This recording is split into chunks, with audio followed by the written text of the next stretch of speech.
Hey, what's up? Yo, what's good? What's going on? I'm good. I'm good. Binge-worthy podcast back in effect, man. I feel like it's been too long.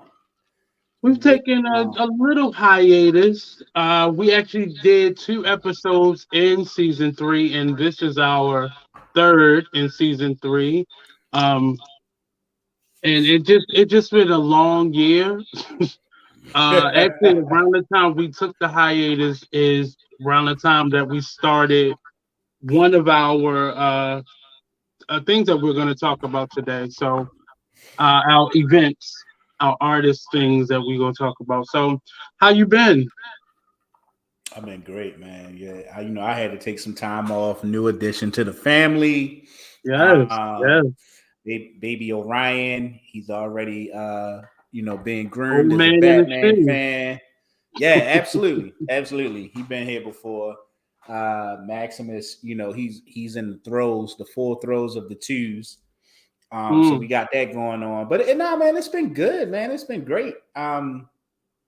Like there's a lot going on both professionally, at home with family. Um, then it's flu season. So I had a rough start to my day. The first half of the day, and it's been, with the seasons changing, and every time you get sick, you don't know if it's COVID or not. So you got all that going on. So it's been a time, but everybody's healthy and happy, and I can't ask for no more than that. it's been a lot, and I know. Can you hear me? You can hear me good. Yeah, I hear you. Okay, so it's been one year. Just as an artist, moving studios, and like you last saw me, I'm in a different studio space now, and just trying to figure the business out and trying to figure your artistry out. It has been very and not necessarily bad, but just learning a lot of hard life lessons. And then on the other side, growing as an artist, because I got to be a part of the You Thought I Was Him project that has really kind of stretched me and shaped me as an artist, and kind of gave me a lot of patience. We normally come onto a project within 3 months or so, and it just doesn't. In those 3 months, we normally audition and get the script, and then we do the production all in 3 months. And Mm, I've done even the theater groups that I've been a part of that where we did original work. It's normally been within 3 to 4 months, but this really took part in maybe a little over a year ago. So maybe like around, I think we did our last show around like August or so. So a little bit after that is when we actually, before that, we started talking about doing the project, and it's been just a year of just growing. And I'm comfortable either on stage or behind the stage or on the side of the stage, but I definitely got to be more behind the scenes in this, which gave me a lot more freedom to move, maneuver, and do more for the project. So it's been an interesting year, to say the least, but mm. definitely it's been very fulfilling and just good. Good, good. Yeah, Hmm. man, that's a lot. So that's definitely we're gonna talk about that a little later in the show. Hmm. That show that you dedicated a year of your life to, Right. um, which it seems like a lot of time. I'm sure it went by like snap of a finger for a lot in a Mm. lot of regards. Um, I but wish. yeah, I I'm wish I'm, it I'm didn't. interested in talking about that because I mean, to Hmm. from my perspective, very very worthy investment of time, Hmm. very worthy. I actually I just made my return to the stage after Mm. almost a 5 year absence, and it was interesting because I have the complete opposite story in that normally your production is three months. Um, This one I feel like was maybe a little over a month. It was probably one of the most grueling productions that I've been a part of. Like Mm-hmm. definitely um it was definitely a huge like welcome back. um uh yeah, so I had like the complete opposite of your story. It was like I got thrown into I accepted something, got thrown into the deep end, and really had to like go into overdrive to make sure Mm-hmm. that I was ready. And it wasn't just me, it was like the whole production was Right. just in overdrive, trying to make sure that we delivered a worthy show, which I think we did. Um, but I leave it to others to judge. But it was definitely a wonderful welcome back experience for me. It. I just say for Black creatives and people who used to complain about the arts, especially in cities like this, it's nothing more that we can complain about. It's nothing more that we really can, I mean, I'm not saying everything has changed for us, but we have so many different outlets to be able to express ourselves and create and just showcase our talents. And this season for Binge Ready podcast, we'll be able to see a lot more than that. The first Mm-hmm. two, we did a lot of reviewing of films, just films, and TV shows. But this time we'll be able to branch out into theater because we're out in the world now. When we first started this, we were in lockdown in a pandemic. So we were It's true. limited to just being able to watch films for the most part. I think the only other thing that we did was talked about was, I believe, and we hadn't even started at that point, was the Real Nigga Show, and we got to be a part of that live streaming of that. But beyond that, we're now fully out in the world. Both of us have gone back to work in a different type of way, but back to some type of norm. Uh, and now we get to go to more concerts and more theater, more films, and just more art events. So we'll cover a number of different types of art events. Um, Either before or after hand, we'll talk about the event. But that's the most exciting part to me because especially all throughout this year, stuff has been coming out, especially on the film and TV side. And I'll be like, man, I Mm-hmm. want to talk about this, but I was like, no, I'm gonna wait till my Right. partner is It's like what a ready. time to be alive. What a Hmm. time for Yeah, Black yeah. creators And we've to seen be a lot of firsts. alive. We directing, we producing. We're in front of the camera, we're behind the camera, we're directing plays, we're Hmm. on Broadway, we Yeah. slapping people in front of worldwide audiences. Mm. It's been a lot.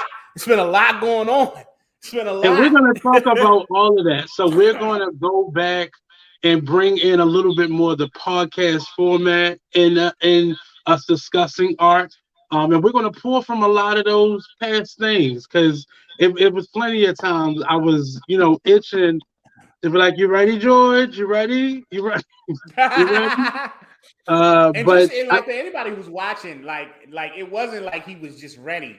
Like I think mm, each of us did that at least twice in the past mhm, 10 months, where it was yes, like, yo, you want to go live tonight to talk about whatever was popping at the moment, mhm, and we were trying to figure out how to make it work, and it was just like, it didn't, it just never panned out. So right. Well, this man yeah, we going here now. creating human beings and whatnot.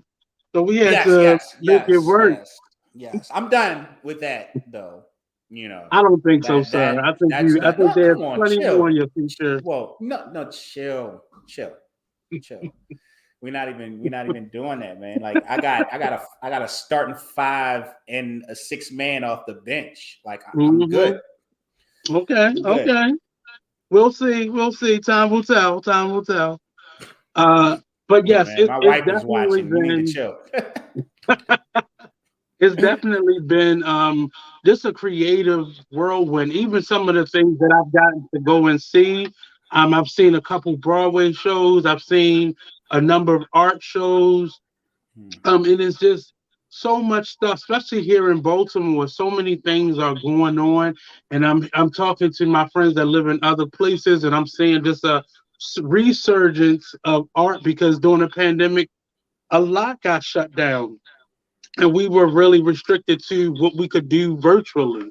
You know, I think I've grown as an engineer. If a virtual engineer, I've added that to my creative resume of things that I can do now.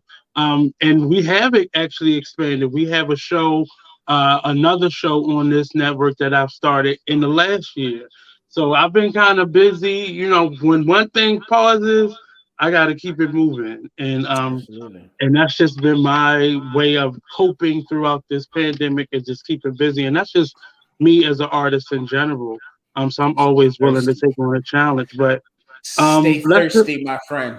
right. Let's start with just Let's some get hot into it. topics, some things that What's before we up? get to the few things we're going to review. Let's get to some hot topics within Well, the arts. we might as Um, well start with the slap. I mean, And you and brought and it I up. and I You and brought and, it and up. I'm gonna say this because he just did an interview with Noah Trevor, Will Smith. Trevor Noah. Hmm. Love Will Smith. That's my man. I like I adore and truly do look up to like just about everything Will Smith has done, except the slap. I'm not a big fan of the slap, but no, he had a really Hmm. interesting interview with Trevor Noah. Hmm. Um, and people have been talking about it. It's Will Smith, right? Right, like what happened? That slap was so out of character for what we have known over the decades of Hmm. Will Smith that it's like okay, everything's back to normal almost because he gave this interview and it was just like, oh, all right, that's the Will Smith that everybody knows. And when he talked about the incident, um, you know, the genuine, like most, the consensus seems to be that most people feel that he has, like that he genuinely um regretful for what he did, and Right. apologetic. I hope he gets to move on. I think it's hilarious. Him, I wonder how many people because there's still those people, and it's probably split pretty evenly depending on where you're looking at it from, right? Like if you're watching on, if you pay a lot of attention to online chatter and all of those things, it's probably pretty evenly split. But I remember uh, Will Smith got a new movie coming out, and Mm. no matter what side of the fence, and Nate, any of you out there who have been longtime watchers of this podcast know that there is somewhat of a division on how we feel about slave movies. Mm. And Will Smith got a new movie coming out, y'all, and the trailer dropped like what 2-3 weeks ago. And I think Yep. if you are a film fan, regardless of where you fall on the slave movie issue, I think that anybody who is a true cinema fan can watch that trailer and not be intrigued. It just looks like it's going to be a phenomenally done film and a particularly phenomenal performance on Will Mm-hmm. Smith's part. And I was with some friends and I was joking and I was like, yo, how funny would it be to watch people be all up in arms if Will Smith ends up nominated for another back to back right after the slap best actor nomination? And it's Which when possible I because look at this he's trailer been and I see banned, the kind of film that it right? is, And and he's then been I look banned, at but he's what I've able to seen still get from him in nominated. that trailer, Mm-hmm. I'm like, holy shit, Will Smith might end up back nominated. He won't be there, right? Like he won't Right. be able to accept the award. And I think it would be hilarious if Chris Rock accepted the award on his behalf. Or That's Jada. all, man. Jada hasn't been banned, so that would be. Yeah, But it but I it just think that was it's definitely one of providence. those moments If that he I wanted wins, to talk more. if he wins, Mm-hmm. Jesus. Like I just I have a fever dream about just the conversation that would happen around that. if because I would be surprised if he's not nominated. I mean, we haven't seen the film yet. It's a Uh-huh. little too early to say. But Hey, there are Constant. films that come out in the past that have come out in the past where when you see the trailer and you see the type of film, you see when they're Uh-huh. dropping it, like right at there's a sweet spot where you want to get your film in. And they have these films that they feel like the producers and the executives feel like, oh, we have a contender here. And that will play into when they drop the film, which is usually in the Christmas season, like leading up into Christmas, because I think that's moving into the deadline for the upcoming Mm-hmm. nomination season. And you just kind of feel it. You just see Right. that trailer and you kind of feel it. It's like, oh shit, the Fresh Prince about to do it again. And and Mhm. I just thought it would be really interesting and funny if he got nominated. But if he would have win, um, yeah, It's what are your going it's going to stir up a lot. It's definitely going to stir up a lot. And watching even a number of the interviews that he's started to do now. This film is way more than just a slave film. thoughts? And you without putting out a lot because I got to see like a good teaser for it, and it tells the story of one of the most famous pictures that we know. Yes. Mm-hmm. And it's the picture of the gentleman with the lashes on his back. Mm-hmm. And a And story nobody that knows really who that guy is, right? nope. It's one of Right. those photos. Like we have another photo of the slave ship, of like Mm-hmm. the diagram of it. It's a lot of photos like that that we see that we don't know where they came from or where they originated. But this story tells his story, and as Will Smith said out his mouth, this is more of is less of a slave film and more of a freedom film because it tells the story of how slavery ended and how it was so hard for it to actually end and how many people were just holding on to that story. And it was one of the moments out the Will Smith slap. It was one of those moments where I wanted to reach out and be like, we got at least this live for tonight, if even as a Facebook live. But Right. I wanted to shout out people. I see you, William Walker. I see you, Constance. I see you, PJ. PJ was one of the actors from You Thought I Was Him. Okay. Constance says, I think it's going to really make the white folks cringe if you are inside of the movie theater. I think it's going to be less about white people and more about us because the story is, and that was what Constance said. But I think it's going to be more about us looking at slavery in a totally different way, or, but the slap alone, I really and we may differ in that, but for me, there are a lot of people who are claiming that we are too sensitive, we are overly sensitive, but I see it completely different. We as black people in all different areas of what that means to be black, we finally have a voice. And we have the power to be able to utilize that voice on platforms, and no longer do people say and do things. I feel for comics. Um, Comedians, I feel for them in a way that everything that they were used to doing, they no longer can do. Even the bigger ones have to pull it back some. And I'm seeing such a resistance from a lot of comics, especially in how they attack Will Smith. But I'm seeing how they are just holding on to the way they used to do things. And if you can't find another way to tell the same joke without offending people, you don't need to be on that stage. And that's just the way I'm seeing it. And I'm not an overly sensitive person, but I do believe the game of attacking people and making a sport and a career out of that has to stop. And saying the word attacking is strong, but many people feel that way. Many, whether it be women or LGBTQ or black people or Hispanic people, are feeling like it's not funny anymore. Find something else to talk about. Um, And I think that should be a challenge to comics versus it being a restriction for them. But that's been my viewpoint on it, and I was cringing because I was watching it live, and So it did you think the definitely. slap was justified? Um, I don't know the relationship of Will and Jada and Chris Rock, but it feels to me that there had to been some conversation or some uneasiness because if you Google them, there are tons and tons. There are pages of Google pages of all three of them together or Will and Chris together. So there Mhm. had to been some understanding, like, man, that's not funny no more.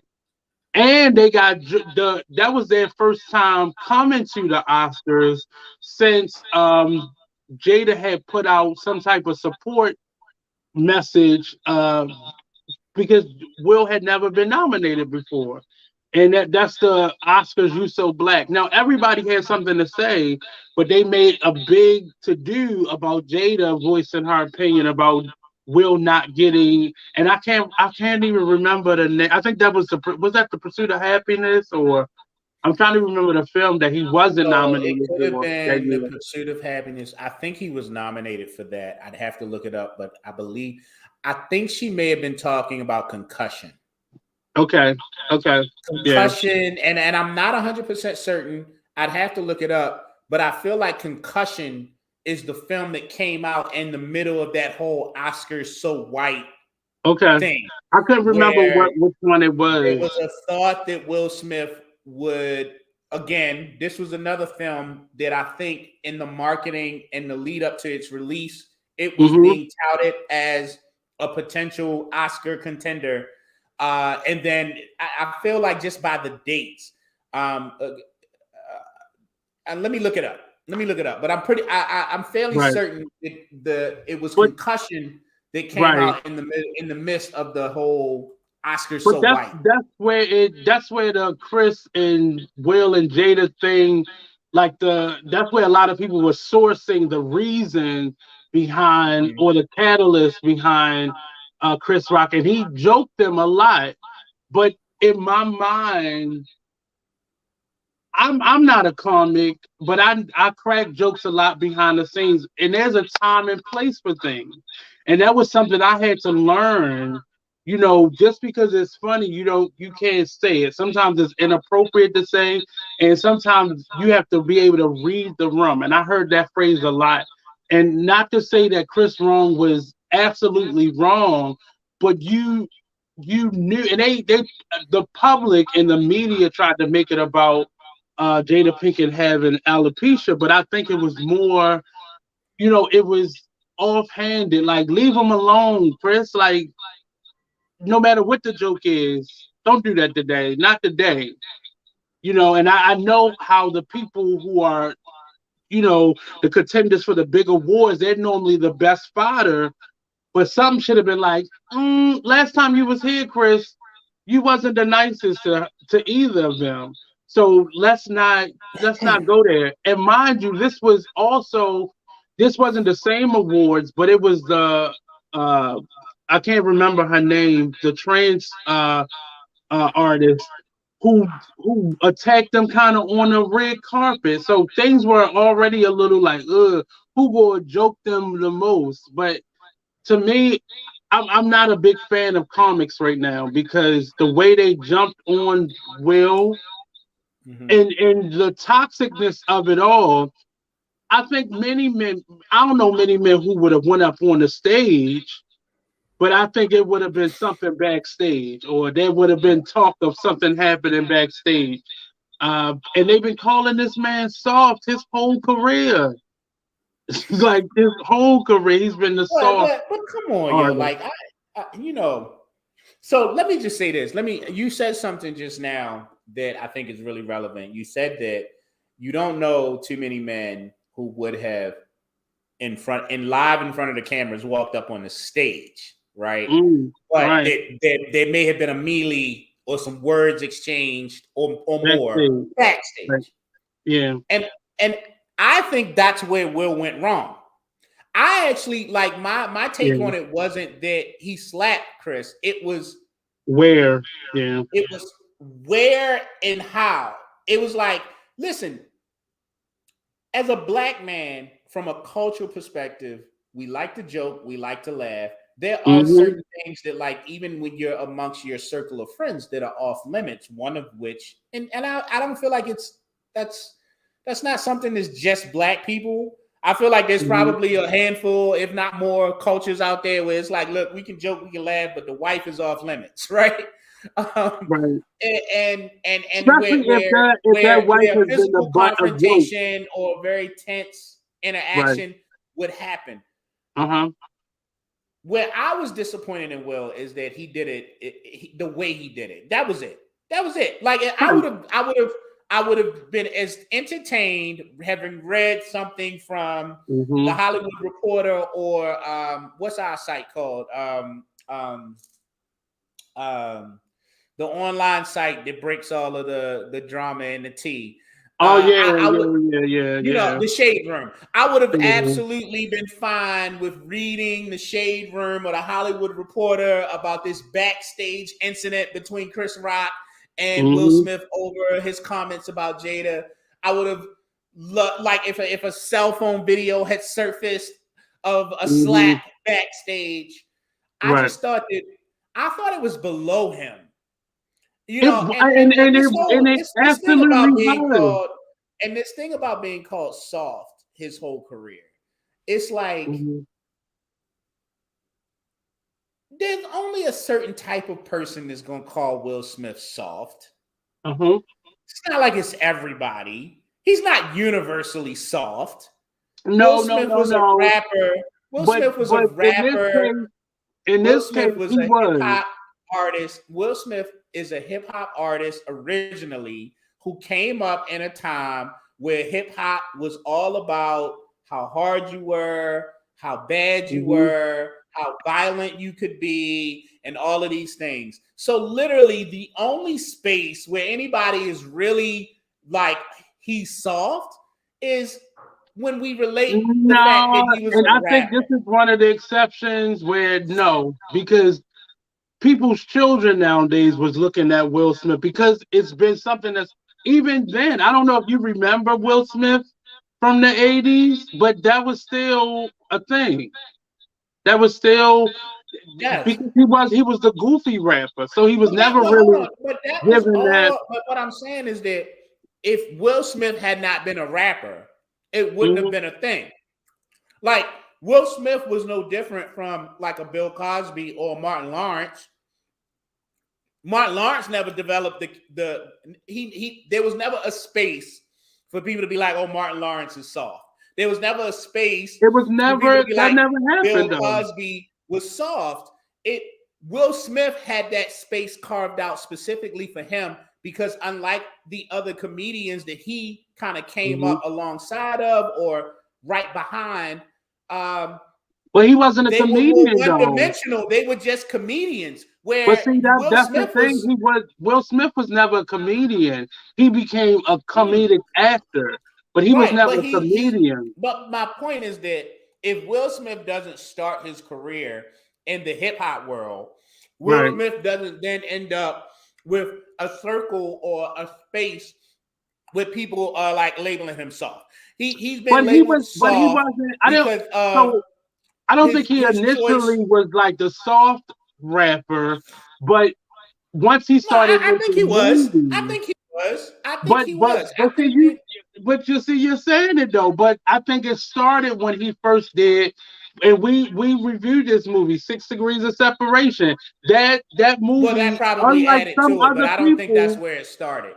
I think that for a added lot to of it. people, that I was think kind that of where rumors began to be that he was gay or he was I bi, remember. and So no, I don't know because I've never. Okay, me. Okay, now I have to talk personal I perspective. always follow blogs, Um, so I always heard okay, things reading so blogs. I have to talk personal perspective here. Hmm. Because I'm not going to speak as if I'm fully aware with where the cultural zeitgeist was at the Right. time. But I remember Will Smith as a kid, And Will Smith as a kid was in this little box that had like Will Smith and Jazzy Jeff and Right. Chris Cross, right? And MC Mm-hmm. Hammer, right? Like those people were in this box that were kind of like the bubblegum rappers Right. Right. versus like at the time you would have had like Nas was coming out, you know, your Jay-Z's, your LL Mm-hmm. Cool J's, who were thoroughly over here representing a street life, and like the whole bubblegum rapper title was basically, yeah, you soft, you the fun guy, you know what I'm saying? And Not like the fun guy. there shouldn't be anything. There shouldn't be anything wrong with that. And Will Smith, if that's something that still bothers him, now mind you, I don't know Will Smith personally. Now I don't know what's going on in his personal life. People Right. like, you know, trying to check him or something like that, as if you know Mm-hmm. like he's not a man. That could be that could be a possibility. And in his book, I felt like you could go either way. I felt like it was alluded to this. Honestly, I feel like if I became a star tomorrow, like no one's gonna be like, "Oh yeah, that's George. Yo, he's such a tough guy." Like, I, I just, I can't see that bothering me. And then, like you said, there is a Mm-hmm. documented relationship between him and Chris Rock, right? Right. So clearly, But Chris but Rock go is before not you one go of the any guys. further. Before you go any further, and I think that's where and as somebody who hosts other shows and a big fan of podcasts and whatnot, I am over criticizing of individuals without any factual information behind it.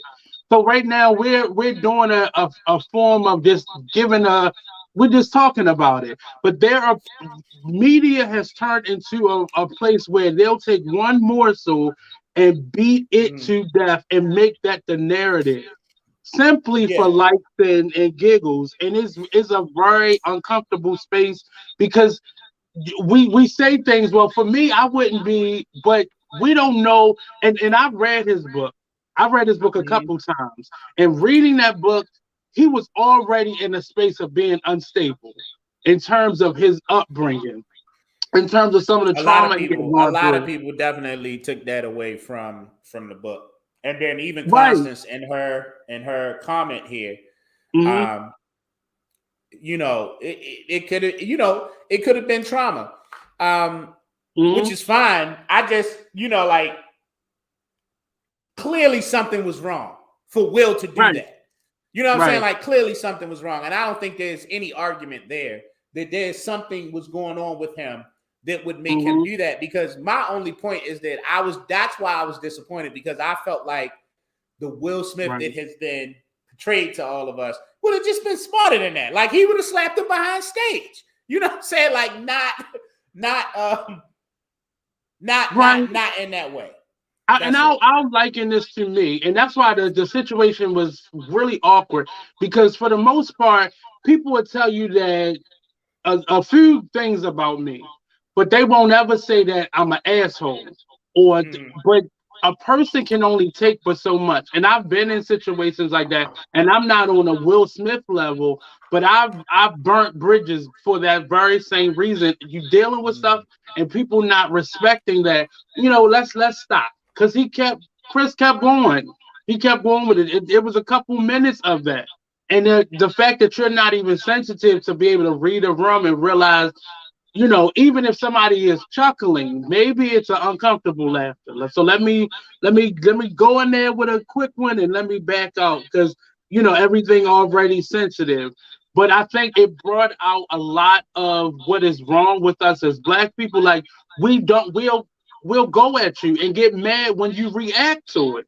Now, what's his reaction on a million? Yeah, but how many times has he had to sit? He was just on the red carpet with Jada when Laverne Cox, that's her name, Laverne Cox asked her about the entanglement. Like it's just we are getting very bold and very rude and disrespectful for the sake of likes and whatever that may mean when you get a exclusive comment like that. It used to be a way where we had a little bit more tact, and I'm thankful to Trevor Noah for bringing him on because he didn't have the best comments originally because he's friends with both of them. So in his statement, it was only right to bring him on and give him that space to say, tell his side or give him that space because everybody gave Chris that opportunity and kind of push Will away. But it was uncomfortable for me to see people not understand how something like that could happen. Yes, it was Oh no, not the best I choice. understood it. I understood it. Hmm. Like I think, like defending your wife, being fed up with jokes, feeling like somebody just disrespected you. I understand Right. all of the reasons that, like, there was at least 3 by my count that, like, if I saw that happen in the street, I'd be like, well, yeah, you shouldn't have been running your mouth. You know what I'm Right. saying? But to be, like to be in that space, Right. um, it may, like you said, like Do you think some people everybody went got their breaking point. overboard? Do you Huh? think some people went overboard with it? Like, and I'm Oh, forgetting names absolutely. right now. But that's our society. We go Right. overboard with everything. We go overboard with everything. I mean, like the way that they talked about Will, you would have thought that he, and I mean this when I say it, you would have thought he was the architect behind 9/11 or some shit. Or Like he raped somebody or like killed it's somebody. the same. Like it's like we have one as a society. It's like we have one fever pitch now. Like Yeah. whenever we have an opportunity to call someone out for their misdoings, it's one fever pitch. There's no levels anymore. It's just like outrage. How dare you? I can't But believe you. it's outrage for the You're the sake of likes or clicks. Mhm. Or it's not even like a really because I know some people who are really disturbed by it, I and think it's a a little lot of deeper than them that. had been through violence, but And it just but felt okay, so I over. think it's equal parts that. I think Hmm. it's equal parts that. I think that there's an equal number of people who are capitalizing on opportunities to get likes, to Hmm. to to get shares, which in turn generates income. Let's be clear Right. about something here. Like Exactly. it's not, some people, there probably are some people that just like the fact that, oh, I usually get like 30 likes on a photo Hmm. or 20 likes on a video, and now I'm talking about the subject and I've got 60. But the Right. majority of people are doing it because they are influencers or Over they're in, somebody. they're podcasters. They're in Hmm. some space where if they can get more views, that's our capitalist society.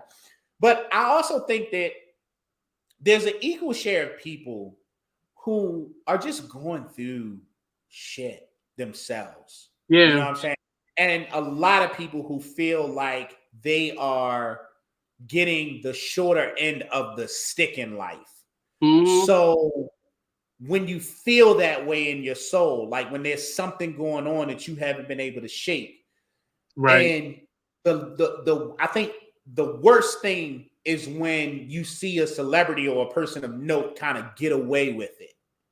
And Mm. I think that we see it a lot in our politics. It's like seeping into our politics. I also think it plays a place. It has a place in with our celebrity, with the celebrities as well. It's just that, if it's like if I did that, I'd be under jail somewhere, right? And it's like Mhm. I'm gonna make sure that you're held accountable the way that I would be held accountable if this happened to me. I think that there are a lot of people who are just going through life and they're having Mhm. things thrown at them, or they're having to endure things that are so painful for them that the flip side is just making sure, like, I think that it doubles that pain when someone with money, influence, or notoriety can kind of go through the same thing and just skate on by Mm. relatively unscathed. And I think Right. that's something that is really starting to bother, like, us normal people, us everyday folk. And Quote I think unquote some of normal us, people. and I think some of us are really raging against that. So it's like if a man said that to my wife and I walked up in front of a bunch of people and slapped them, I might not make it home because if the police get involved, I might get shot, I might go to jail. Will Mhm. Smith, on the other hand, did this shit, won an Oscar, and then went to the after party. So I think that bothers people to a degree that I think that's the other side of it, is that people want something that they feel like is fair. And one of the things that we can always point to that seems really, really unfair is how like celebrities and people of But note we don't have a live life gauge. versus the rest of us. There is no We don't. gauge as to when do you say when? Like mercy, mercy, mercy. Like uh at what point do you say I can't do this anymore? Or this is enough, or okay, this isn't. But we're at a space right now where people are losing their livelihoods.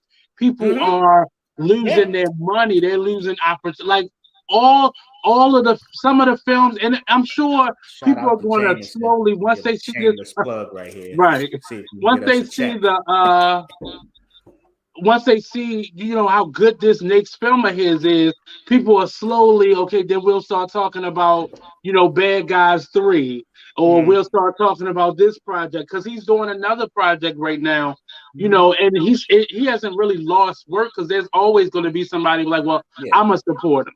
Yeah. But for us, But it I just also feels think like that speaks to we the want to take everything ingenuineness from of the him. outrage. I think Right, that speaks to the ingenuineness of the outrage. You know what I mean? right. I like, there are people like myself who, no matter what, I just can't square listening to R. Kelly anymore. Like, I just can't.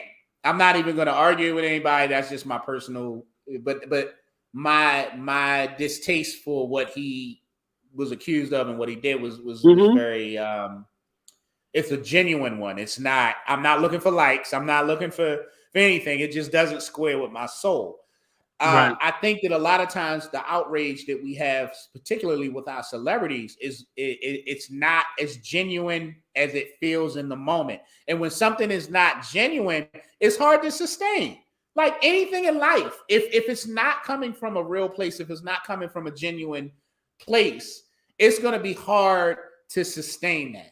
So what I think happens Mm-hmm. a lot, and we see this happen a lot, there's this outrage over certain things, and then over time, we kind of just, Is oh, we're not okay, talking I'm about not it mad anymore. anymore. You know what I'm saying? I'm not angry anymore. Or it's I think it's that. I think that we have these But moments the flip where things side, happen and we are upset, but it's not a right. genuine. It's But not see, a yeah. and what the problem that And I have, the flip side of that is people who are doing bad things have mhm. understood that algorithm and just took a Yeah. little break. So I'm gonna just take a little break Mhm. right now, and then that's how we can get a Bill Cosby and a R. Kelly. That's why Mhm. that behavior can sustain itself. All these bad boys of comedy or bad boys of the NBA, that's why it can continue on, because the selective outrage goes away after a certain time. So that person who just Yeah. raped or molested somebody can just, ease back. And And but hopefully we'll it's realize not that. equal. It's not equal Hope anymore. hopefully one day we'll realize that, and you know Mm-hmm. we'll move on. So Right. but all right, I think we should move on because we've been talking about the slap that done took up like the a Well, we big had portion of that our in time. us. We had But both of us been yeah, quiet. we needed to get that out because we've been quiet about that. But I think I was right. He did get nominated in 2007 Mm-hmm. for The Pursuit of Happiness. Yes. Yes. Um, 20, let's see, Concussion released in 2015, which Mm-hmm. was the same year that the Oscars So White Yeah. started. Yeah. Mm-hmm. So Yeah. Jada was probably referring to Concussion Yeah. Yeah. as the movie that he was left out of. I don't think he No, was well, nominated, but no one black who was nominated, if anybody was not. Actually, I think the issue was that there wasn't many, if any, black people I think it was like nominated, two people, two films, or two and yeah, projects. and none of them won. Yeah. Yeah, So which one do you want to talk about first? I don't know what else we got to talk about. What happened since the last? So we got the Will I Smith mean, it's slap, been a but lot. I it's been mean, a well, lot. let's just capstone the hot topics, and then we can kind of insert stuff as we move on. Uh, All right, cool. but let's go to the film, if you please. Okay. So what you want to do first? So Black Panther, man. Black Black Panther forever. Panther. Wakanda forever. Mm-hmm. So you still haven't seen this. I'm gonna shame you. I'm gonna shame you. I'm gonna talk about you right now. And I'm gonna tell you why. Not because I want to, but I lit into my sister on Thanksgiving because Mm. Wakanda Forever had been out for a week and she still had not seen it. And if I can lean into my sister, I gotta lean into whoever else. So here we are, Well, I'm a working artist, a whole nother and week later, and you I still have didn't get not a seen check. it. There is no excuse. You should be ashamed of It's, yourself. well, for me, I don't like. I'm not the person that is the blockbuster run out and want to feel the crowd. I'm not that person. I like to All go to a right. movie maybe in the daytime where it's like two older ladies sitting all the way up front. Yeah, you can That's do that. me. You can do that with Wakanda Forever. I mean, but Yo, I have really have so not had interesting the thing. Do you know? Interesting thing. hey Did you Tracy know that Jigger. theaters? Did you know that the theaters now are running like 24 hours? I did not know that. I know So this movie for us. I know like maybe it's some certain independent movies. movie theaters are holding it. Like it's at the So no, no, Parkway. no, no, They're no, no. planning at the I Parkway. didn't see Wakanda Forever at an independent theater.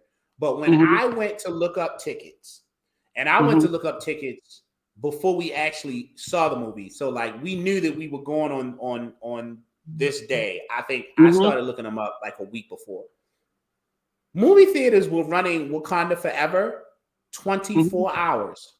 Well, I mean, the There first were time there were that's 2 one of the a.m. reasons why I shows, said I'm gonna there were wait. 3 a.m. shows, there were Yep. 4 a.m. shows.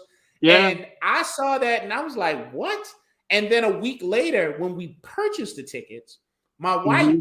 was the one who purchased the tickets. I sent the information to her. She went on we use Fandango. I know I don't think it's not fan. We use AMC. We use AMC's Okay. app. We're like, premier members or whatever. So she went to purchase the tickets and she asked me, she's like, yo, do you know they can play Wakanda all night? I was like, yeah, I saw that. And that's the Hmm. first time that I've noticed that they had a film like I've never seen that. The midnight preview Thursday night is what I remember as being, the first opportunity that you could see a film. Right. Man, they had Wakanda playing at 11 p.m., 12 a.m., 1 a.m., 2 a.m., Yeah. 3 a.m., all through the weekend. I was like, yo, this is crazy. I know the movie theater out of Rundle Mills was running it all throughout the night. Hmm. I think is that AMC? I don't know if that's AMC though. But yeah, Which one? but people they were anticipating because that's why the first one I went the first weekend and I was blown. I don't like being and that was pre-pandemic. I don't like being around that many people because then you got people talking. Somebody brought their children, and it's just noise. I like to enjoy it. So So for I this would one, I say was like, this. I want to see it by I would myself. say this. You like to go to the movies, and you said this. You like to go during the day. When it's I empty. prefer to go late. I prefer to go late night. Mm-hmm. Now, what you will get in the late night shows, you will get the talkative folk, Mm-hmm. right? You will not get children at the 11, 12, and 1 o'clock shows. Mm-hmm. In a film like Wakanda Forever, I do not mind the talkative folks because they're not Cause talking you like they're talking. having Cause a you talking, sir. conversation. No, I don't. No, I'm actually not a talk. I'm not the talking person. I I don't am believe definitely the it. reaction. I'm definitely the reaction person though. Mm-hmm. But I'm not. I'm not in the movie theater. I'm not the one who's going. I don't. And here's the thing. There's talking like me and my wife having our conversation while the movie is playing. And then there's Mm-hmm. talking at the film. Yeah. You know what I'm saying? And that's Like the you're person I'm talking. commenting, you're commenting or you're giving commentary as the Like you film is the playing. only one in that theater. Exactly. Mm. So I have a big problem with people who are like having sidebar conversations while a film is playing at any point in the theater. Mm-hmm. I do not have a problem with big budget films like Wakanda Forever or Avengers Endgame, right? Which I Mm-hmm. like, which are movies that I go to, right? And having that commentary, that moment where people cheer. I took Yeah. a group of students with perfect attendance to see Wakanda Forever. So I Yeah. saw it opening night or the day after opening night. And then a week later, I took a group of students. And I actually appreciate that. But that's only something that you can have in these big budget blockbusters. Because there's just, you know what I'm saying? Like, you could go see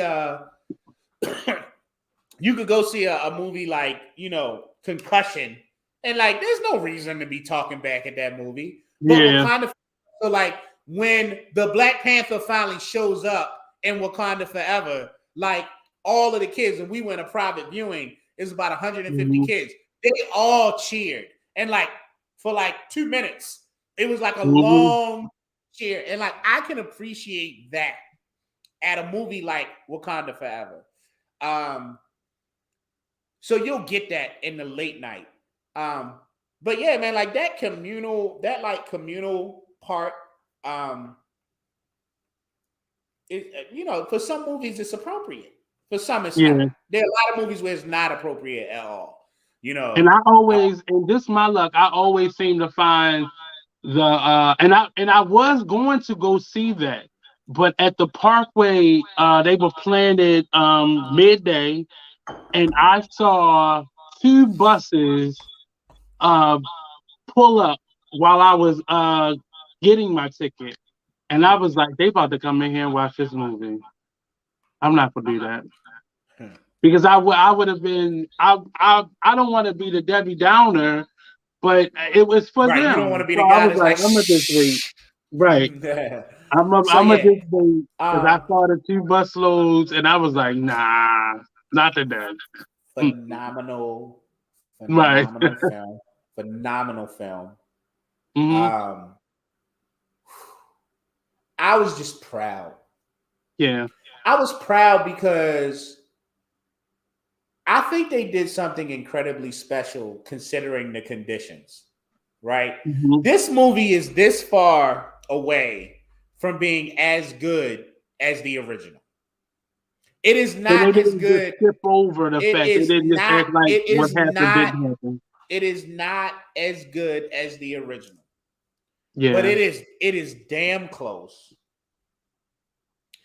And I just think I think that 9 out of 10 movies in that situation where you try to move on with a sequel having lost.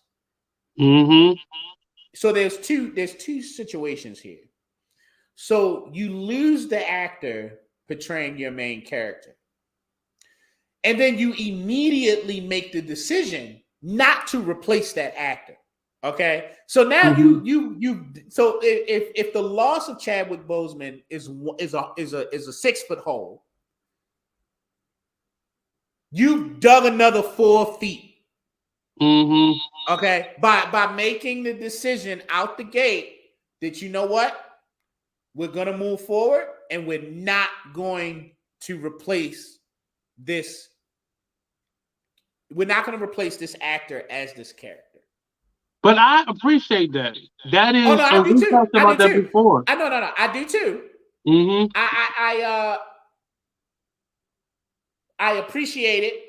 I did not agree with it, but I appreciate the gesture and what that sentiment conveyed. It's not the decision that I would have made, Hmm. but I also recognize that by doing that, they made producing a sequel, um, and a quality sequel, something Hmm. that really does live up to the original. They made that harder to do, but they delivered. Uh, But I they don't think it was delivered. harder. Oh no, I think they definitely made it harder. It I was mean, too yo, like, many.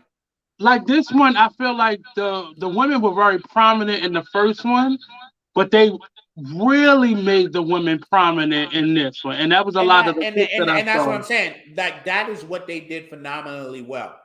Hmm. But at the time, um, I was like, how y'all gonna move forward without the Black Panther, right? And like Black Panther being uh T'Challa, right? Because Yeah. other people have carried the mantle in the comics, right? Hmm. Several people.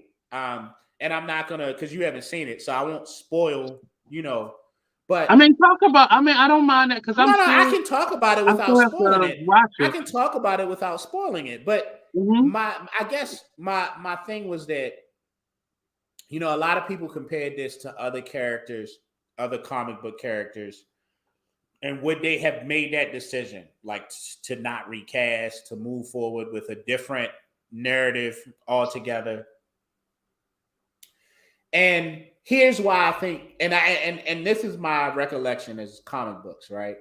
Like Hmm. there's Batman and there's Bruce Wayne, and typically we go to the movie to see Batman, but honestly, it's Bruce Wayne that really pulls you in, right? Same thing Right. with Spider-Man and Peter Parker, Hmm. and Superman and Clark Kent, and all of these other characters that have alter egos, right? Now, in the comic book world, other people have historically, there have been several other people who have carried on the mantle of like the title character. There have been several people who have been Batman at some point or another. There Hmm. have been a few people who have been Spider-Man at some point or another. And I'm not talking about the Miles Morales version of Spider-Man. I'm talking about a issue in within the main Spider-Man continuum where someone else stepped in as Spider-Man. Hmm. Um, this has happened all across, including Black Panther. Right. In the literary world, typically, it doesn't work. And that's why you always see the return, whether they come back from the dead or there's a event that causes a reboot and they start over with the same character. It just doesn't work. So in film, I was nervous about that. And I thought that that made the job harder. Not impossible. I just thought that to not move forward with T'Challa made it harder, on top of having lost this phenomenal actor. And But they just it rose does. to the challenge in a way. Hold on. Wakanda Forever rose to the challenge in a way that I think 9 out of 10 films would Hmm. not have been able to accomplish.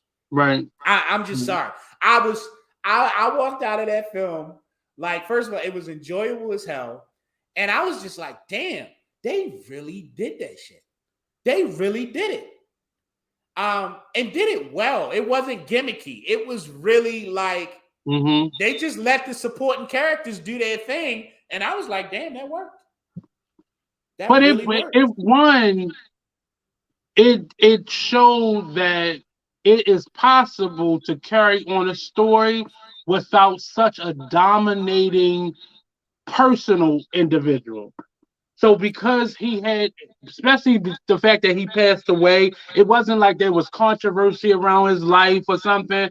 But Mhm. it should show writers, producers, directors how to carry on the story and how to pivot.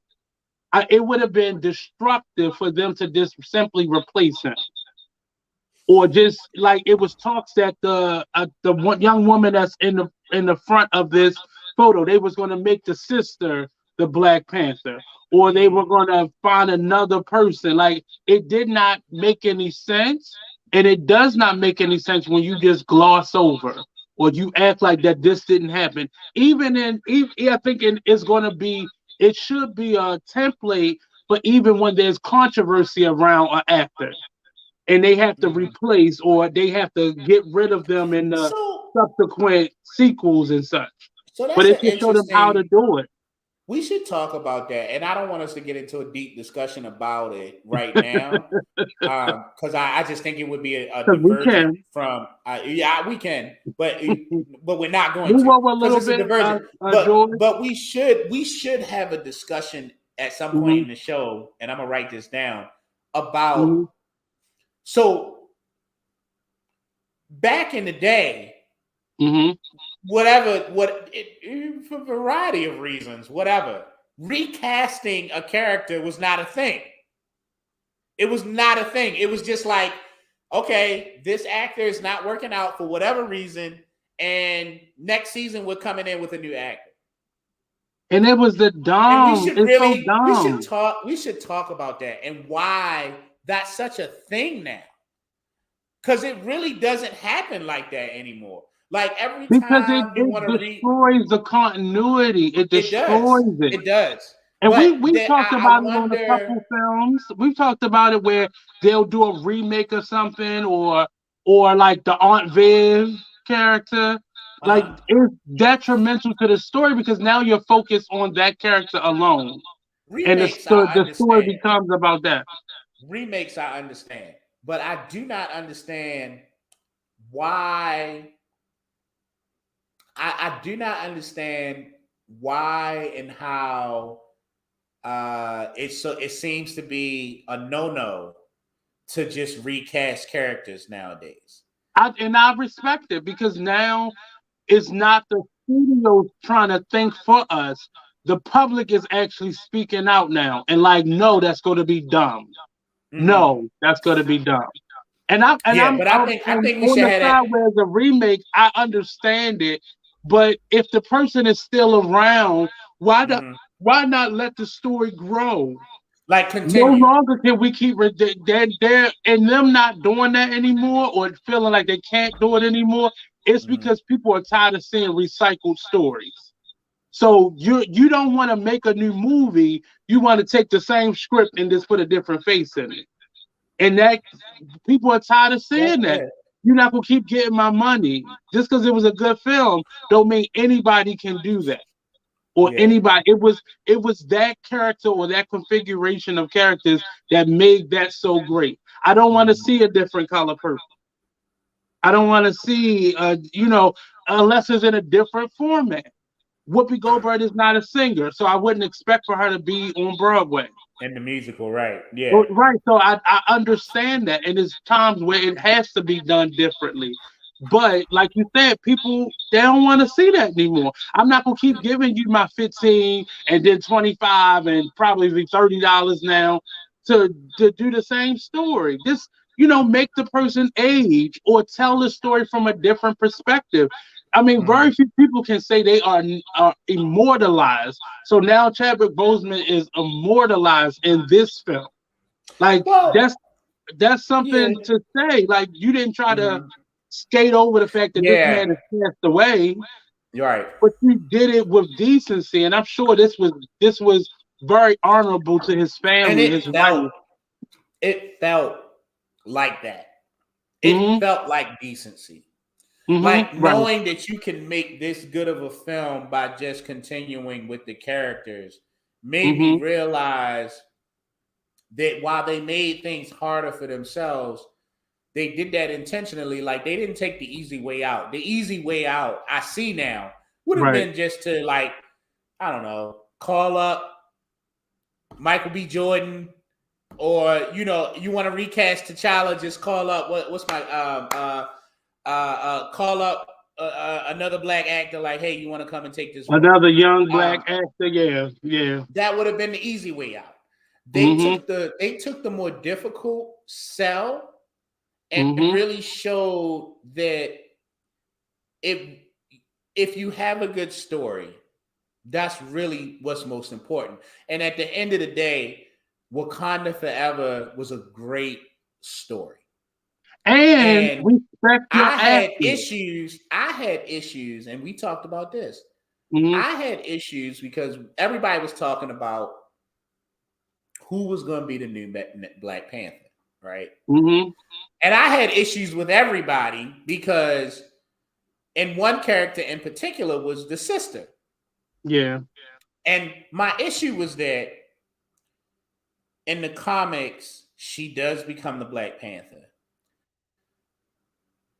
but it's a long way out.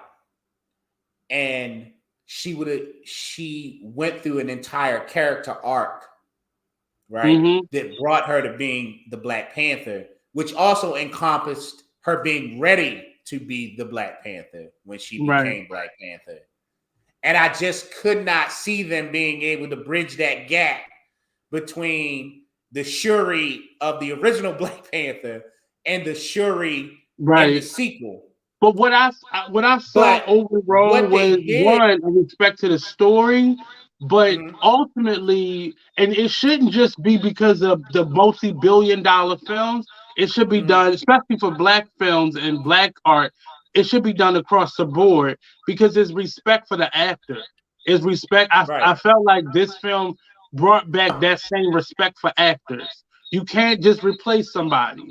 right. You can't do that in real life. We can't replace Chadwick Boseman.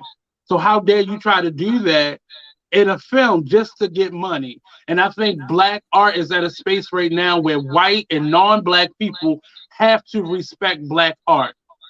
They got to put their disclaimers on it now. They can't skirt around. They can't just replace people. They would have gotten so much kickback if people wanted to see a Black Panther. But I think what people see now is what we really wanted to see. And if they'd Mhm, have just put some, unknown or another big star face in it, it would have mhm. been disrespect. I don't think it would have Yeah, gotten the I amount of respect it's getting. I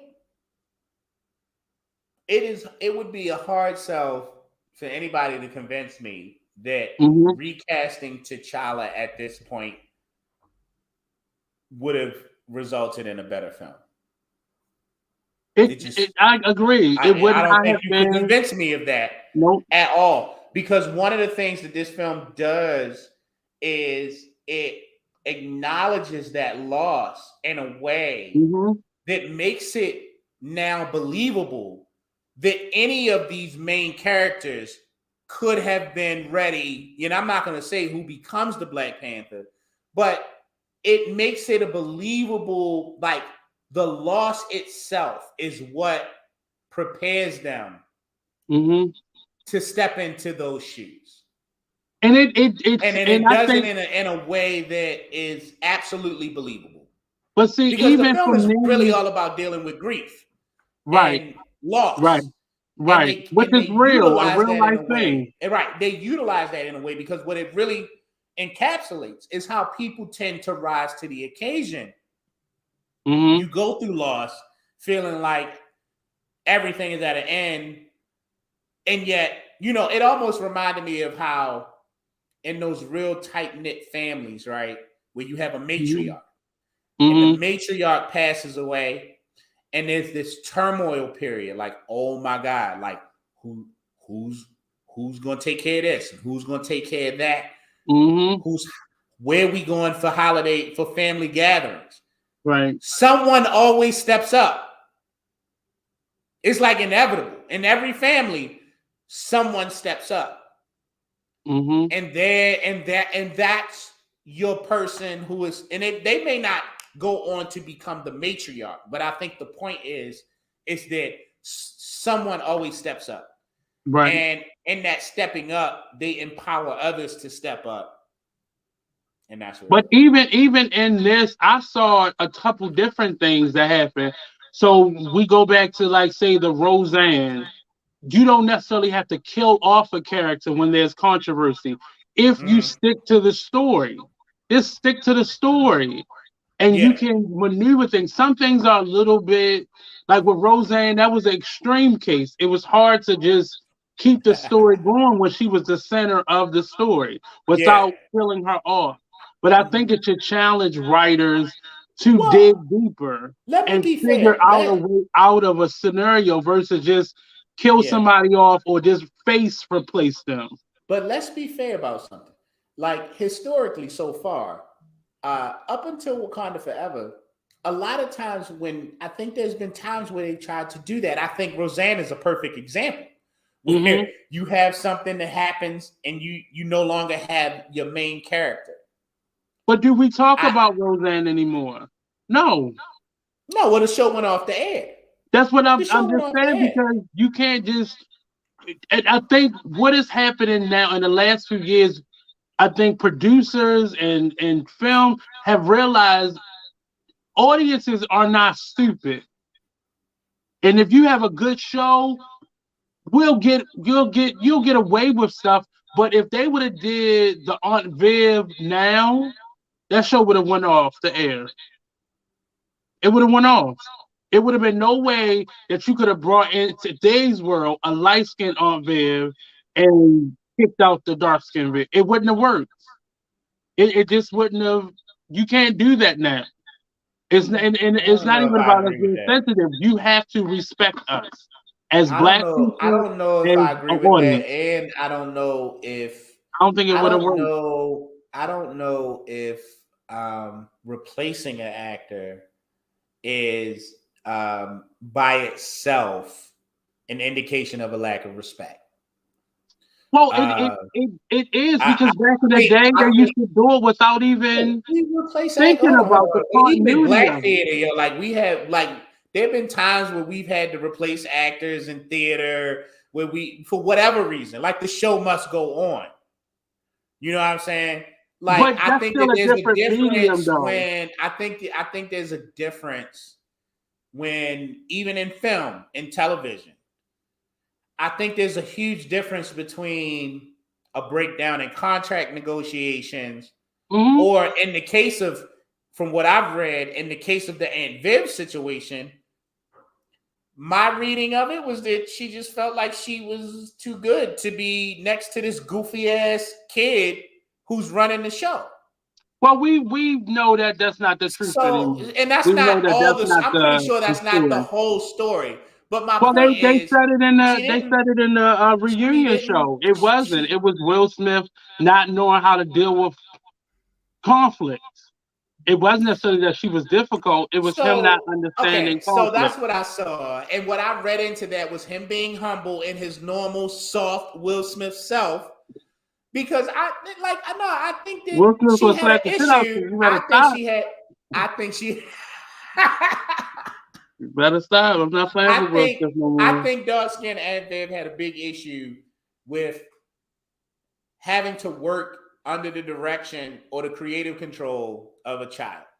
I don't think it was. I think it was more so. It was, When you she know, at the time professionalism. was the more experienced and polished actress. I And think that that that's was a a big problem problem. for I her. have an issue And with I that. think that maybe Will was right in that, but I think the bigger problem was that she walked away because she was like, I'm not working for this goofy ass kid. Well, she didn't And walk away. They didn't renew her contract, so it or wasn't they like didn't renew her she contract made a because choice. right, but it was clearly a lot of, but my point is this, she didn't die. You know what I'm saying? I think that Chadwick Boseman's case sits apart from this idea of just replacing actors. He But died, and it had why a. not just make the father single? They did it in Good Times. Why not just make I him mean, a they single could dad have. I now? mean, that's an option. That's an option. But I'm gonna be honest with you. Did I prefer? I prefer dark skin on Viv. I ain't gonna sit here and be like I hate light skin on Viv. Like I was. It was very clear that there were differences. But like to sit here and be like, And I'm that gonna and see stop the watching the show because continuity, Aunt and Viv that's is a what new happened. actress. I did. That's Is a why I new didn't like it. actress. No, I think that I disagree with that assessment. I think that if Will Smith was on air, if the Fresh Prince was on air today, and it was as popular as it was back then, I do not think that anyone really particularly cared about You know what? who I'm gonna played tell you Aunt Viv. why. I'm gonna tell you why it would have been a difference because the Aunt Viv character went from this independent, educated instructor who was multi-talented to a Mhm. housewife. That's Now, where the problem would have I went. don't know if that would have happened today. I think that Did if you we see the start Aunt with, Viv in the classroom after that? Did we I see think, her fighting law cases after that? No, we didn't see any of that. right. She So went I from think that's somebody an that was issue. always home. But I think that's something that just by the very nature of where we are today, I don't even think that would happen. I think that That's if what you I bring said. in But if a they'd have new, well, tried yeah, that same I mean, thing, it like wouldn't have worked. that It part, wouldn't have if worked. they exactly like they did it back then, no. But I also think that there's two sides to this coin. It's like we wouldn't accept that today, but I also don't think they would deliver that to us today. I think But I if think that they would have happened tried. today, I think I they think if that happened today, the biggest right. gripe I think the gripe would have just been about skin color or shade. But no, I don't I think that they think would have that's what brought it was in, I then. don't That's think that all they it would was have, then. But I think Today people they would wouldn't. have I picked don't up on that. They would have picked up on that today because it was always interesting that I was like, well, we're people complaining picked up about the on it light skin, then, dark Nate. skin, but Nate, they totally made her a people pick. housewife. I don't think you're hearing what I'm saying. I hear you. People people picked up on it back then. We Hmm. just weren't in a place where we would have just been like, fuck that, I'm not watching the Fresh Prince no more because of that. Today, Right. we would have absolutely said, we're not gonna watch that show no more because Yeah. they did that. They wouldn't have done it because it's very clear that we will walk away from shows now and we will But walk that's what away I'm from saying in products. general about Yeah. our work. Is one, there's too much competition because if you won't do my show right, we just gonna take the show over here. If we still have some ownership in it. And the audience has just much to say about a project than anybody else do. Like I think we are too boisterous of an audience base and a consumer base for stuff like that to continue to happen. And I can see the slow hesitation to change, but they're being forced to change. They're being, you won't see a white woman wearing a dashiki right now. Because she gonna ask you, is it okay for me to wear? I've had people ask, is it okay for me to wear this? There's an oversensitivity on the opposite side now that certain things won't happen. And I think this movie is really should be a blueprint in how to tell a story from a different perspective without losing the continuity of the character or the So I story. And I'm not even a big comic or no, Marvel I ain't fan, even but I could see how yo, I'm gonna they be honest. they kept it. I would not advise just anybody to do something like this. Hmm. Because it ain't just the story. It ain't just the writers. The writing was good. The story was decent. The story was a very solid, very good story. Hmm. But at the end of the day, yo, it really came down to the performances, and we haven't even gotten to that. The Yeah. performances in this film were phenomenal. Like almost from top to bottom. Like I had gripes over certain things that were minor. Like what? Um, so I actually had not so much. Right now we're talking about performances. I had some story gripes, um, but the performances were phenomenal. I Hmm. had like okay, you remember we had him on as a guest, Black Chakra. Yeah. There was a he hit the nail on the head. When I saw Black Panther the first time, when I saw Wakanda Forever, there was something that it didn't sit right in my soul, and I couldn't bring words to it. And he did a review of Black Panther and made me realize that there's a character in the movie who passes away, and there was just no emotional weight around it.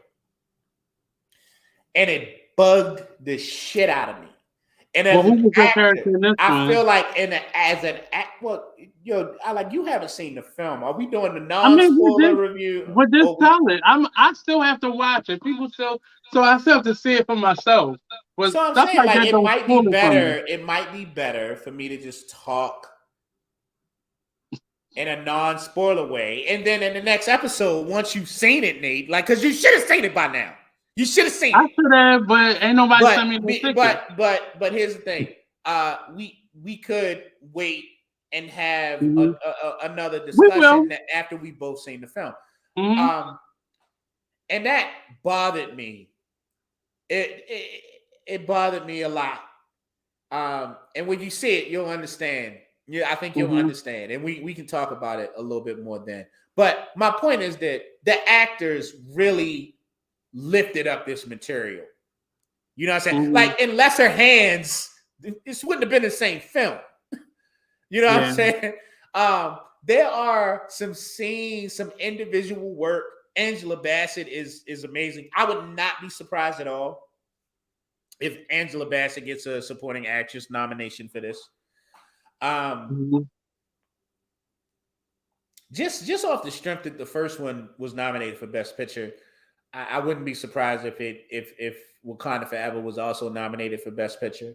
Um, just even if you just wanted to do it as an acknowledgement of the sheer odds that they overcame and producing a film of this quality um after everything that happened.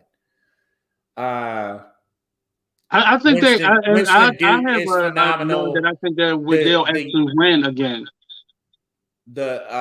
you think that when Hmm. Winston Duke was phenomenal, like all of them, like all of the actors. The gentleman who plays Namor, um, Hmm. and just the interaction, they sold it.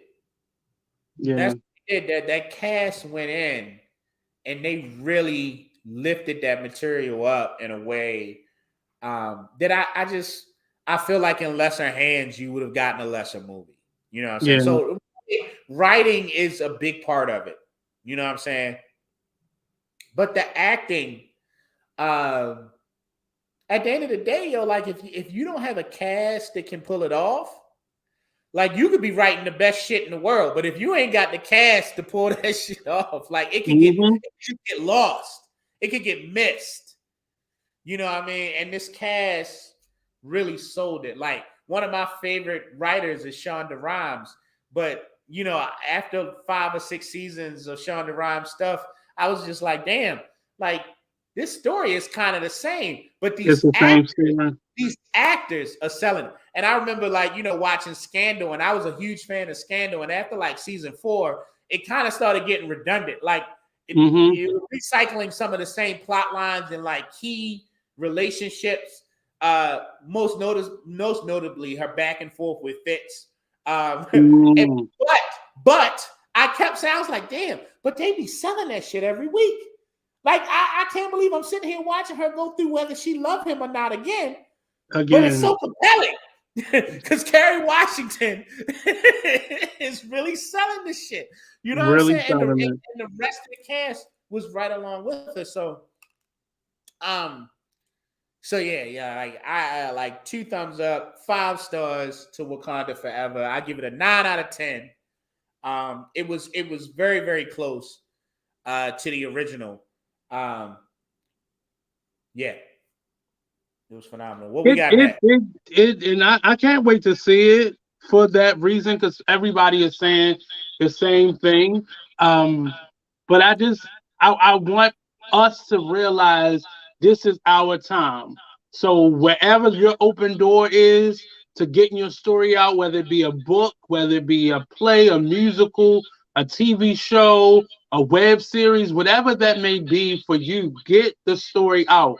And not just because Wakanda is opening up all these doors, but this is a resurgence of our black art where it's being done by us. It may be funded by somebody else, but it's definitely being done through our eyes, and they're telling our story through our eyes, which takes us to our next. I like how you put that. You be introducing topics and new films real slick, Nate. I'm just, I It mean, might not I be am funded kind of a by pro. us, but it's being told through. Like, all right, come on with it. But it is, but it honestly is. Nobody is telling our story better than we're telling our stories, and you can tell a difference now more so than before. Mm. So the next thing that we're going to talk about, and I have to get back to the screen, which is crazy. But it is. Let me take this one down, and I'm gonna bring this one up. So this is our expanding what binge-worthy podcast is, and speaking of for us, by us, with us. This is you thought I was him. It was written by Jackie Terry, Troy Burton, Tracy Jiggets, Easy Jackson, um, Sheila Gaskins, Derek Watkins, with original music by DJ Madness, who wrote the raps in the cipher scene, and there was an original song written by Mesa doing the last scene with all the guys that E.W. Satterfield sung. Um, So I'm gonna start with you. Like I'm gonna get your take on it because I've been seeing this. I was a part of the writers' room. I was a part of, the Yeah. auditions, the Okay. rehearsals, then the production. So I have a different perspective of this than Okay. you would just coming to see it Right. So and should have auditioned I for it. can I'm gonna I just can start this where I left off with Wakanda Forever. mm-hmm, The acting was superb mm-hmm. across the board. The acting was superb. Um, it was like that edge of your seat type of performance. Mm-hmm. The and you Nate, you can remind me of the cast members' names. Noah Silas was a standout. I thought Mm-hmm. um, the Kevin Jr. character. So from on this photo is a young man in the white. That is Marsha Allen. He played Kevin Jr. So, Beside him is PJ Patrick Bean. He played namesake Martique Smith. mm, Beside him in the burgundy shirt is Calvin D. Tucker. He played cousin. He was actually the namesake of a real life person, cousin Dana, which was Tracy Jiggett's cousin. On the bottom row, you have E.W. Satterfield. He has the blue jacket on. He actually mm, was an actor on the Parkers, Monique's Parkers. Whenever you saw any of the church scenes, he was always the singer that was temperamental. Uh, mm, and mm, next to him was Noah Silas, who played, well, EW played Uncle Brother, which actually was brother. a combination of Troy's uncle, Troy Burton's uncle, Mm. and a group of men that we had a community conversation with over a couple months, and them sharing bits and pieces of their story. So he played like a A lot of combination of history. people, a And lot that of makes sense. history. His character had a lot of history Hmm. to And share. then Noah Silas, who played the father of Kevin Jr., he was Kevin Sr., Noah Silas. So Yeah. those were the actors for this. Just So if the you did not come to acting. see it, just as a teaser, this was actually the set for the show. Shout out to Davon Carey, the artist that I watched him and caught a contact high from all the spray paint, but he hand freehand uh, painted with spray paint Mhm. all of these images. There were no, he didn't draw anything and then fill it in. He sit there and painted that with spray paint cans. That whole set. The floor was a boombox, and then there was a set of like speakers, and then there was like a cityscape right there in the middle. Yeah. But The set was that's the dopest set I've ever seen at the Arena Players. hmm I'm just gonna put that out there. That was the dopest set that I've seen at the Arena Players. Um, but it was so simple though. But it was yeah, everything you needed. but it fit. It fit with Hmm. the theme. It fit with the overall aesthetic of the show. Hmm. I thought the performances were phenomenal. I thought the message was just uh, overdue. Hmm. I love, the show is called "You Thought I Was Him." Hmm. There are several instances in which the title of the show is called back within the Hmm. show, just illustrating this idea of how easy it is to see a black man and just have an idea Right. immediately. Um, but also equally portraying just how often that initial, like, just unwarranted idea is Yeah. usually 100% wrong. 100% without any context, 100% without any nuance, and just plain out flat incorrect. Mm. Um, my I love the show as much as I could. Um, only because I find the way that the show is structured, the vintages, the kind of short The scenes, vignettes. the vignettes are just something that they don't connect with me uh, as a viewer Mm-hmm. as much as narratives. Um, like I loved all of the issues and the topics, and I guess that's the point, is that when you have something as expansive as this idea of like black manhood and what it means, Mm-hmm. like the show covered so much, and I had that thought. I was like, could you cover that in a narrative? Could you cover all of that You adequately couldn't. What people don't even in a realize, narrative? but So what like people if the don't even stakes of realize him was who. sitting, go So ahead, you I'm saw listening. a real nigga show, right?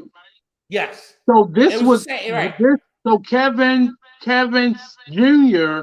was one character in a real Mm-hmm. nigga show, and this play sought to take his story and introduce you to where he was coming from Got you. and who he Yep. came from. So Mm-hmm. this piece was more about the family tree as Yeah. it pertains to the family, but more specifically the men in that family. All of Yeah. these men were connected family wise. And it really spoke to who we are. And again, we could not cover everything in a real nigga show. So even Yeah. this one little morsel could not cover everything about Right. black men. There's And still I think somebody that I needs to get write a that story part. about a man It's that they didn't see themselves as. Yeah. And like I get that part because I think that you get to cover more. Mm-hmm. Um, but something about my like me, I prefer that like character interaction. So like my favorite scene in the whole show, and I really wish I could have seen it more than once because I was Mm-hmm. in the middle of a production when when it opened. Right. Because I really, this is a show I would have went back and saw like at least one more time. But my Mm-hmm. favorite scene from my initial viewing is Uncle Brother and Eric Kevin Jr. Senior. Mm-hmm. Kevin. No, it's Kevin Jr. It was Kevin Senior. You sure? It was No, Noah. It was Noah. it was Uncle Brother and Kevin. Were they talking about Okay, him they were being weird? talking about Kevin Jr. Right. So it was Noah. That was Kevin Senior and Uncle Brother. Okay, that was my favorite scene in the whole Mm-hmm. one. Like that's the one where Uncle Brother is like advising him on how to support and how to support in his son, like Yeah. the junior. Yeah. Okay, so like I wonder what the play looks like when you got those five characters and they're interacting like that. Mm-hmm. But I realized that confines you to like you can't touch all of those topics, right?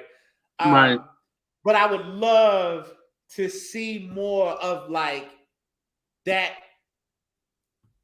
really kind of like The raw, interaction. right? But also keeping these really raw themes, these really Mm-hmm. relevant themes that are prevalent in a real nigga show, and you thought I was him, and Right. and a more, I don't know, I don't want to call it So formal because I'll I say feel like throughout this it's not process, it's it's not it's not a been. formal thing. It's just I get what you're saying. So sometimes the interaction makes it more connectable. But what it also does is eliminates that type of person or that individual from really showcasing who they are.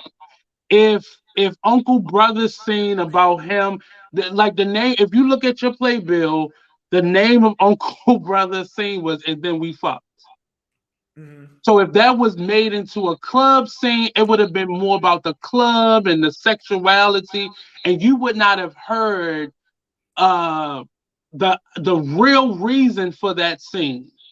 And it Mhm. wasn't about him sleeping with somebody. It was about him No, it being wasn't. It having was survivor's remorse. right. Him out there doing whatever he did and still being here where a whole crop of men are no longer here No for the longer here. same reason. And Right. it I think it's really important. And this is a, we call it a theatrical mixtape, but it really is in the line of a curio poem, like for colored girls, or Yeah. yeah, for Right. like for colored girls. So it's Yep. written in that way where it's poetry and movement, and sometimes it's hard to create interactions when you're doing that. And Mm-hmm. this is a note, and I'm gonna definitely share this when we have our post mortem meeting, about where to go with the play, because a couple people, I think the interaction would have made them more connected. So people loved it, but that was Mm-hmm. one of the elements that wasn't there. But I think hearing these individual stories was Powerful. more important than creating a Yeah. scene. And I want you to think that my critique is taken away from it at all, because Mm-mm. I loved it. But Um, this was the but I world premiere of it. So what you're saying is needed, and I'm mhm, definitely gonna take that back I would to the meeting. love, But it's yeah, needed. I would love to see that, um, and just a more standard narrative form where these Yeah. topics are being addressed, and that's a writer's challenge. I get it. Did anything How make do you we take uncomfortable? how to huh? Did anything make you uncomfortable? Um, did I feel uncomfortable? No, I didn't. I think I know what you mean in asking that. I think me as an individual, I have kind of squared myself with certain things that I think would have may Hmm. make some people uncomfortable. In that, Yeah. so I would say that I acknowledge where uncomfortability probably may have existed for some. I And personally I didn't say feel that one uncomfortable at all. because um the my favorite night was opening night. And for that reason, the reason behind that rather is because Martique's mother, the real Martique Smith's mother, Miss Janet Yeah. Young, and his wife, Rachel Smith, came to see this. And I believe his Martique's sister was there as well. The Hmm. most the reason it was the most poignant part is because as the production manager, I wanted first, I had to think about how people are going to take this and how they're going to see this. So without any real preparation, I introduced PJ, which is the young man up in the middle standing up. I introduced him to Martique's mother before the show started, and they had a moment backstage that was, it was, if to see it, it would have broke people's heart, because she could not even look at him initially. And anybody who sees this afterwards, the Martique character was not supposed to represent Martique, but well, it was more so to represent him. The spirit and the energy behind him. The young man was Hmm. not playing Martique, but it was Right. more so the inspiration behind it. But hearing her talk about her son. And if Hmm. you don't know, we lost Martique during the pandemic. And it was a big loss for many of us who knew him personally, because we knew he had so many dreams, like a Chadwick Boseman, so many dreams, so much potential, so super talented in many different spaces. But this So much love production for was his really for children. us. It was for us, for all the acclaim and all the good reviews we got from it. It matters, but for me, that was the most poignant part. And even that actor was stunned, and I didn't want to throw him off that night, but I knew it was more important for her to see him Yeah. in real life situation versus on the stage, and she would have lost Hmm. it. And but that was the most important part for us. So it made this play more real to everybody involved, seeing that happen between the two of them, because we wasn't just writing a story. It wasn't just a story Hmm. we were telling, but these were real life stories. A lot of what Yeah. you heard came from either the writer's experience or that community conversation, that group of men, uh, that we had meetings with once a month in the beginning process of this. It was their real life stories. So it was very little about this piece that was made up. A lot of this stuff came from a real life perspective. Hmm. Yeah, it definitely showed. I would advise anyone who's watching, if you're in the Baltimore area, Mm-hmm.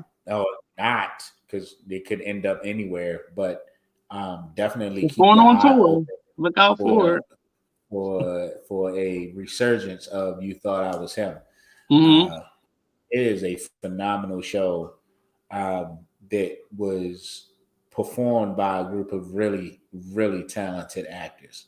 One of whom, the night that I saw it was the same night as the Baltimore Crown Awards, Oh and yeah, I saw one of your actors perform Noah. uh, at that award show, Mm-hmm. um, and it was phenomenal.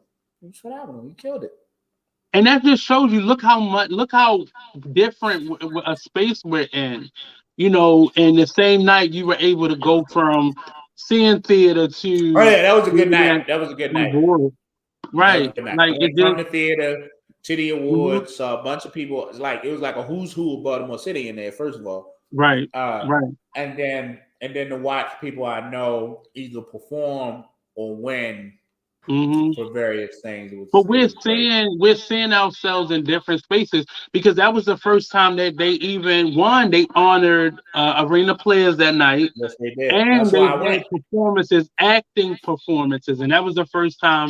And that was really on purpose. That was something that me and Shinye talked about doing, and it just so happens to coincide with the same night. So I wish I was more involved to really have made that a moment, so more people could have seen it and enjoyed it. But it really, especially for us actors, this city is not dead to us right now. It's not dead to us anymore, and right now specifically. So get out there and do it. And many of us know George have been on many stages, and there's so much filming going on now. And so many productions being created here by us, for us. It's just a lot going on, and it's so much, so many people that now that we're back, there's so many people I want to bring on here and talk to as well. Um, and just yeah, we're out here in these streets now. It was Streets scary at first, but we out here. outside. What else is on the list? You see any good Oh, horror movies this year? it's I mean just the stuff that I'm starting to watch. I just turned on Netflix today and I saw that there's a series called Wednesday. Oh, And I it knew you was really about to bring up kind of Wednesday. pulls out the character Wednesday I just Adams from the I Adams just family. we just finished that. Hmm. Yeah, You watched the whole first season? that's a real it's a real easy first season to watch because Right. it's that good. It's good.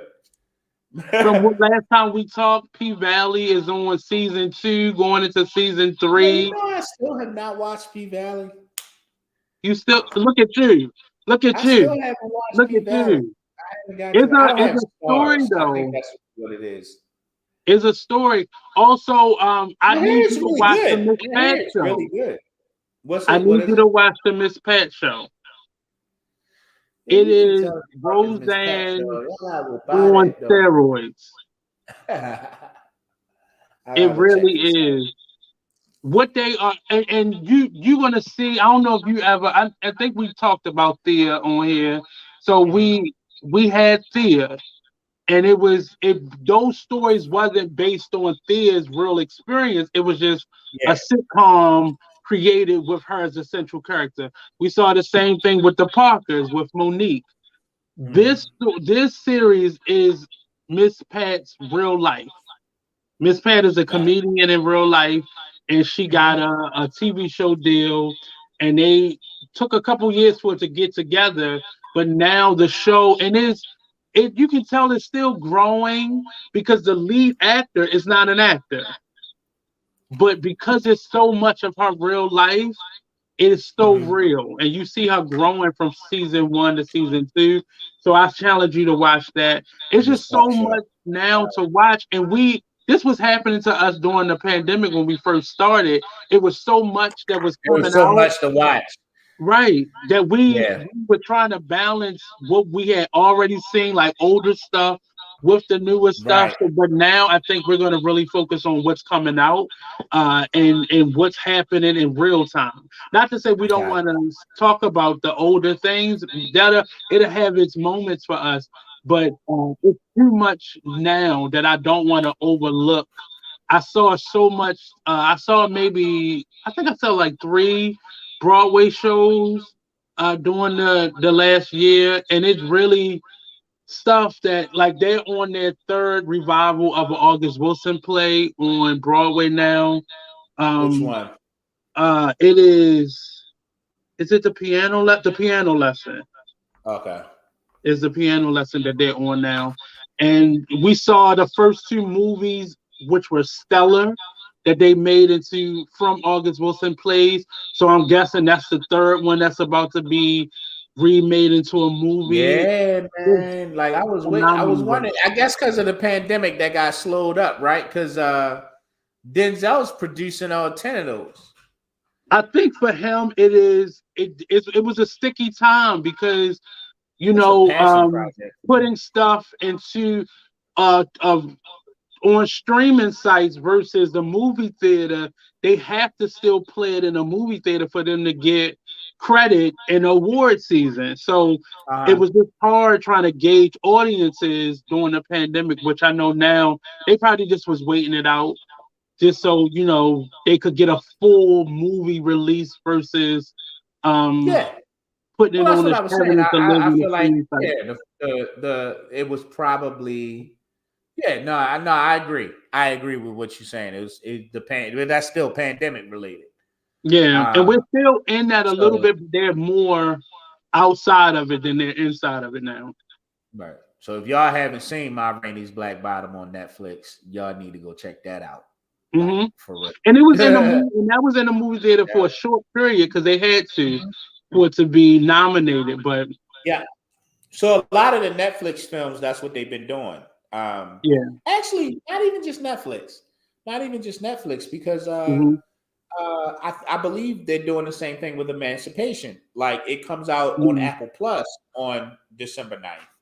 And hmm it's either comes out in theaters the same day, hmm or with Netflix. I feel like what they do is like they'll release the movie in theaters like a week early, yeah. and then And it'll debut Amazon on does that Netflix. now. Amazon does Yeah. that now. Um, so yeah, the streaming is they getting in the game So big time. and I don't know how, but I guess we're gonna have to watch it first. But I guess ending we can talk about Monique. She finally got her Netflix special. Uh huh. Um, it hasn't been released yet. She also won the lawsuit against. Well, technically, they don't consider it a win because Netflix settled out of court, but she Yeah, they won. settled.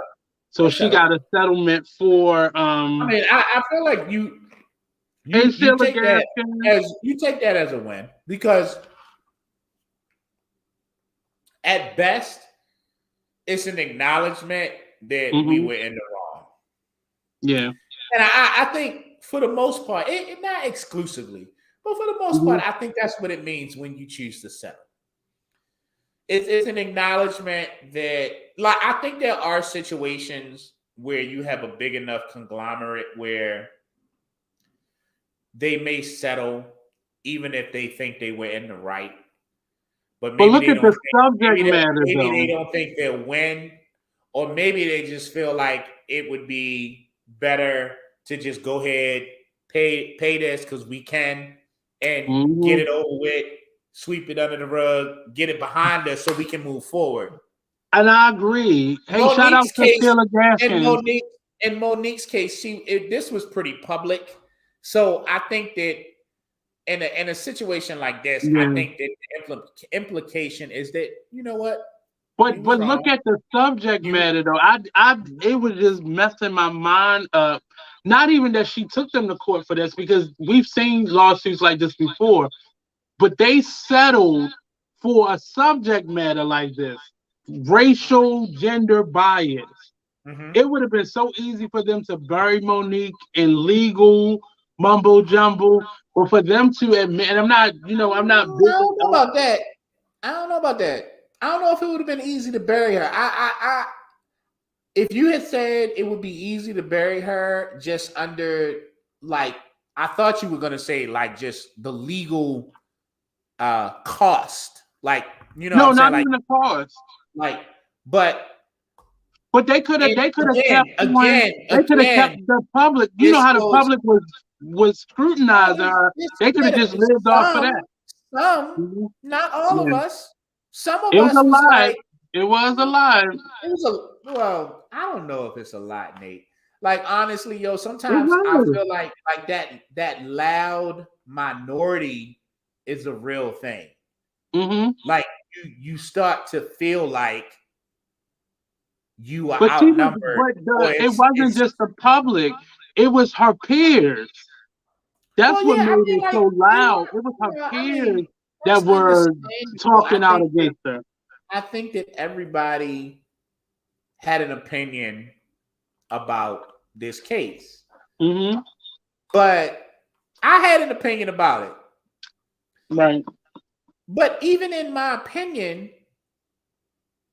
and I didn't feel like she was due what she was asking for, right? What But did you feel? I always acknowledge. What did you feel she was asking for though? Hey, Well, I Crystal. remember. Okay, and it's been a while, so you might have to brush me up on this. But if I remember correctly, um, she wanted to do a comedy special. They had They asked her lowballed to her. do a comedy They, special. they, so like whatever, however it happened, but they lowballed her. Yeah. Uh, and then I remember that Amy Schumer's name came up in the mix, and it was like a discrepancy. It was like a large discrepancy in which what they was paying Monique versus what they was paying like an Amy Schumer. Yeah, I think they Um, offered her a $500,000 compared to like I think right, 11 to 13 million that they were okay. paying Amy So Schumer. that, and then there was like there were like male comedians in the mix that were being paid like in the millions. 20, like almost. I think it was uh Dave Chappelle and Chris Rock and Mhm. what's the short one? Kevin Hart. They was getting paid over 20 million to do it, Right. Um, so allegedly. I always felt like they was lowballing her. But as a comedian who selling out seats, I was always skeptical, and then maybe unfairly when it came to Monique. Like, it might have been unfair. It might have just been that I wasn't a huge Monique fan. Hmm. It could have And been just that's that. understandable. But But guess what they then did once she brought up the charges? but here's the thing. Anyway, but let me just say this. Hmm. I always knew I always knew that they were gonna have a problem. Netflix Yeah. justifying such low amount to a Academy Award winner. like, Right. like, wait a minute. And that's Like, what me and you. That's what that me and you shit were don't talking sound about. right. Like, yo, 500,000 for a comedy special don't sound that bad. But then Amy Schumer, like, when you start to compare it to other Right. things, there was definitely something not right. And Yeah. then Monique kept harking back to the Academy Award. And here's what I know. Now, I may not understand the movie business in full, but I do know this. Hmm. Normally, outside of a few rare cases being like first time winners, like Hmm. first time actors, right? Like, Yeah. there's been Yeah. a couple people who won the Academy Award their first time in a major feature film, right? Right. But typically, for those established in their career, an Academy Award usually equates to like a $15 to $20 million payday on your next film. That's kind of customary. But not for black women, because many Well, people know, but well, many because women who have said it, you better check no, the pay. Look, oh no, but I'm look. saying All I'm gonna that, say is that a this. lot of the black women have said it. Holly Berry said the same thing. Whoopi Goldberg said the same thing. Once they won the award, the offers begin to dry up. The big budget offers begin to dry up, and then they got to even it out. But initially, it wasn't just a big payday for either of them. And Whoopi said it. Um, Holly Berry said it. It wasn't an automatic payday for them. But for Monique, what they then did, so Well, when I knew something was a little off, when I knew maybe what something it was a little is. off is when she when she first started making the claims, they took one of her specials that they had and started playing it on Netflix. She did a special. She did one of her last stand up special was her in a jail doing comedy. She had did it in a correctional facility. They started playing that only after she started. And you know, with Netflix, if it's not something popular, it's no longer in the rotation. Right. So they started playing the old movie, making money off of it, knowing that she no longer could make money off of that, being on their streaming site. That's how I That's knew that's something was that's like, but that's I feel like that's normal business too. it is very normal. And what I think the point that I got from her doing all this, we can no longer do that. If Netflix has to pay Dave Chappelle for using his likeness in his TV show that he had, they have to do it for everybody. You know, Oh, okay, it was the that joke might was be the on issue us then. because now we're paying more for Netflix, but I guess we're all collectively paying Monique that settlement now. Mhm. So, What's the name of that? but I What was just the name wanted of to the touch film on that that because Halle that was Berry another big won thing. a Academy Award for? Who? What was the name? What was the name of the movie that Halle Berry won the Academy Award Monsters for? Ball. She won it for Monsters Ball. I mean, she then started getting like the superhero type of movies. No. I just wanna bring this up because if black women actresses and we can look up I can look up Whoopi afterwards, but I will Hmm. start with Halle Berry because I know that her pay went up after the Academy Award. I mean, it Just probably like every leveled out actor. now. Now, But how here's the many thing. movies has she done such this? I said 20 million, but in reality, I think the idea is that your pay goes up substantially. It doesn't always equate to 20 million. Although there have been a couple people that I know that I remember reading about who won an Academy Award and then went on their next film, like and getting a huge payout, which Right. at the time 20 million was like for one film was crazy. But look at compared to what the men were getting paid, especially the white men. $100 million, $200 million to do a show, a movie. Who the hell was Like, getting look at the 200 comparison. million dollars? You talking about 10 and 20 million? $100 million? Who got $100 million What is payday? that? The Rock, A hundred Tom, million dollars? Tom, what is his name? Tom Tom Cruise? something, Tom Cruise. Look at what they were getting paid to I'm do not those getting no films. damn $100 million. Look at The what they were movies getting had paid. the movies barely make $100 million, yo. Look at what the. All right, I will look. I'll look it up just to humor Mhm. you, but I promise you, they're not getting $100 million. Like you'd have to be a producer and then probably have some money, some of your own money in distributing to make that But type of money. all of that plays a factor because many of the women All right, so listen, wasn't being look, considered executive Halle producers. Berry Who were, made $600,000 for Monsters Ball. yeah. Okay, after Monsters Ball, she goes on to get 2.5 million for Swordfish, which was the first movie I think that came out right after Monsters Ball.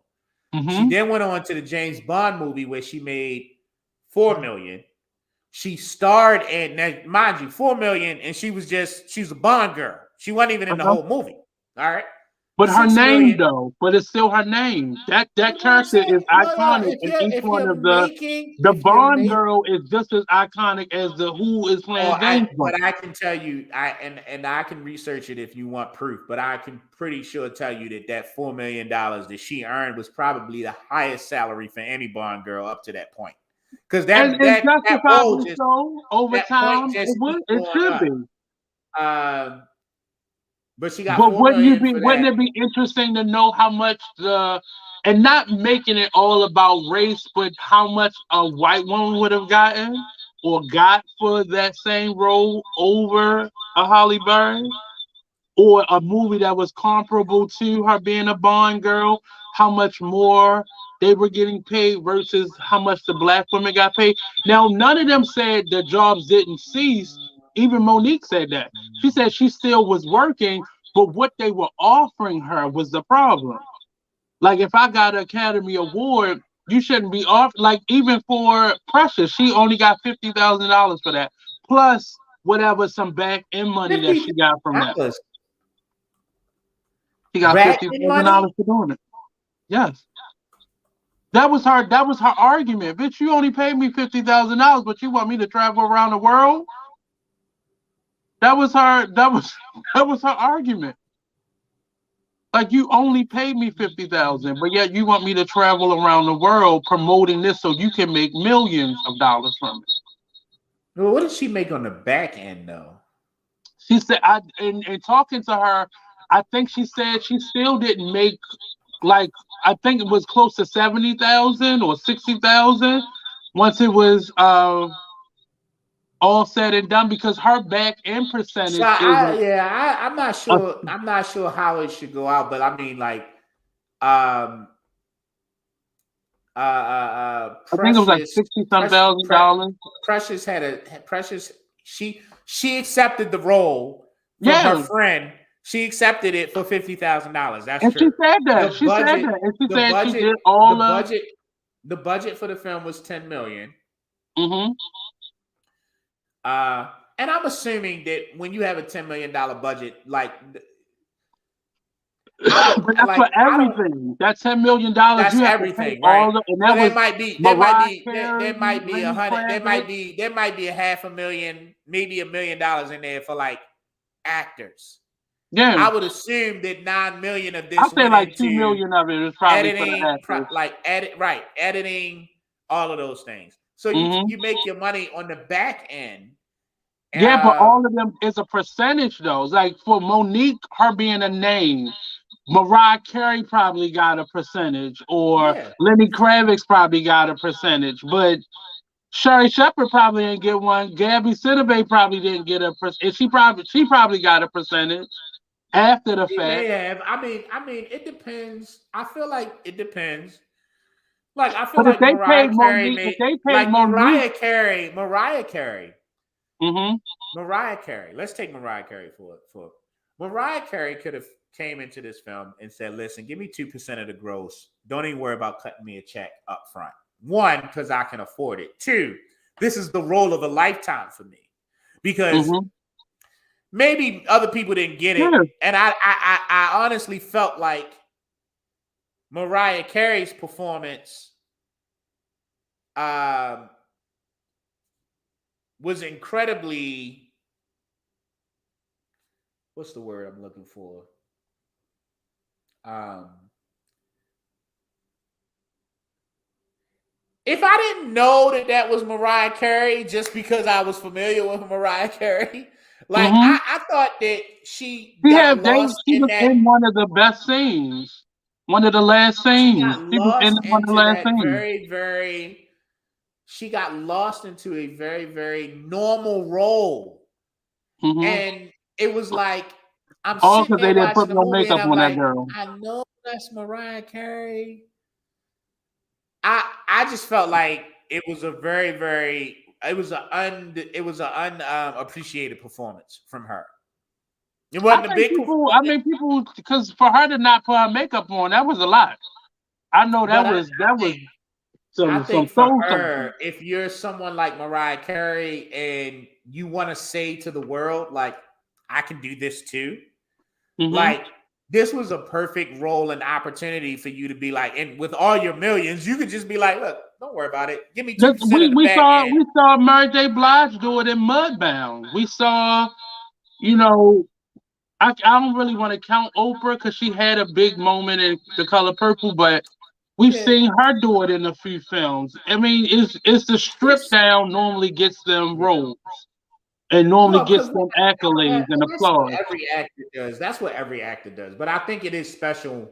I think there's something to be said when we get to see people who like being polished up is so much a part of their Yeah. success Hmm. in their lane as a singer, as a performer.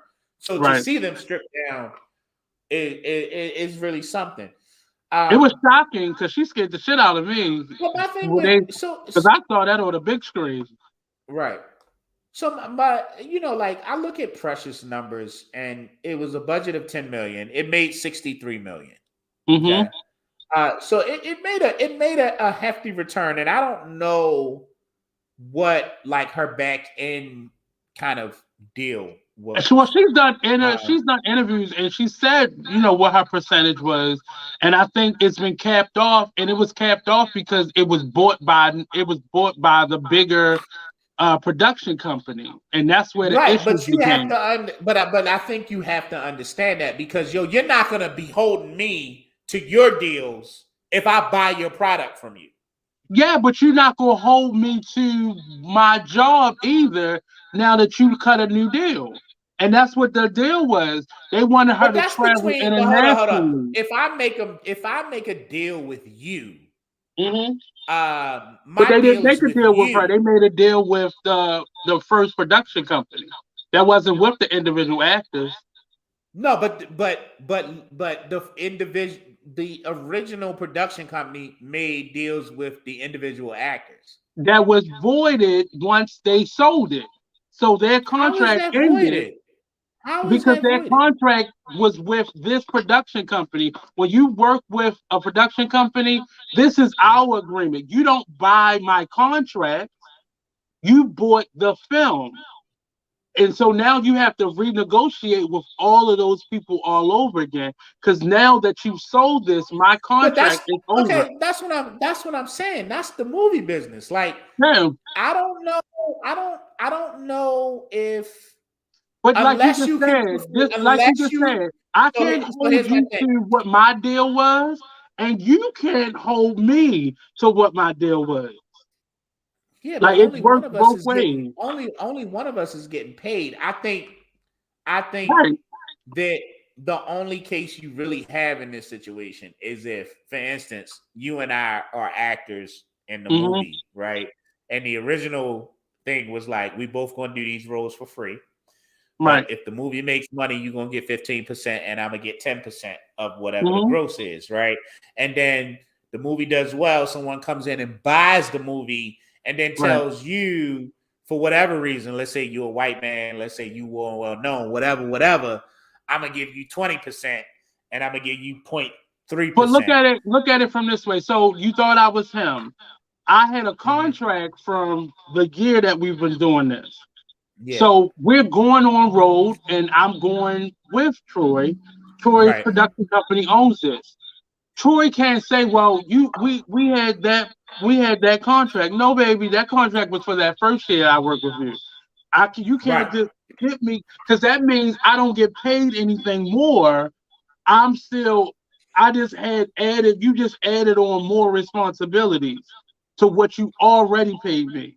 So Uh-huh.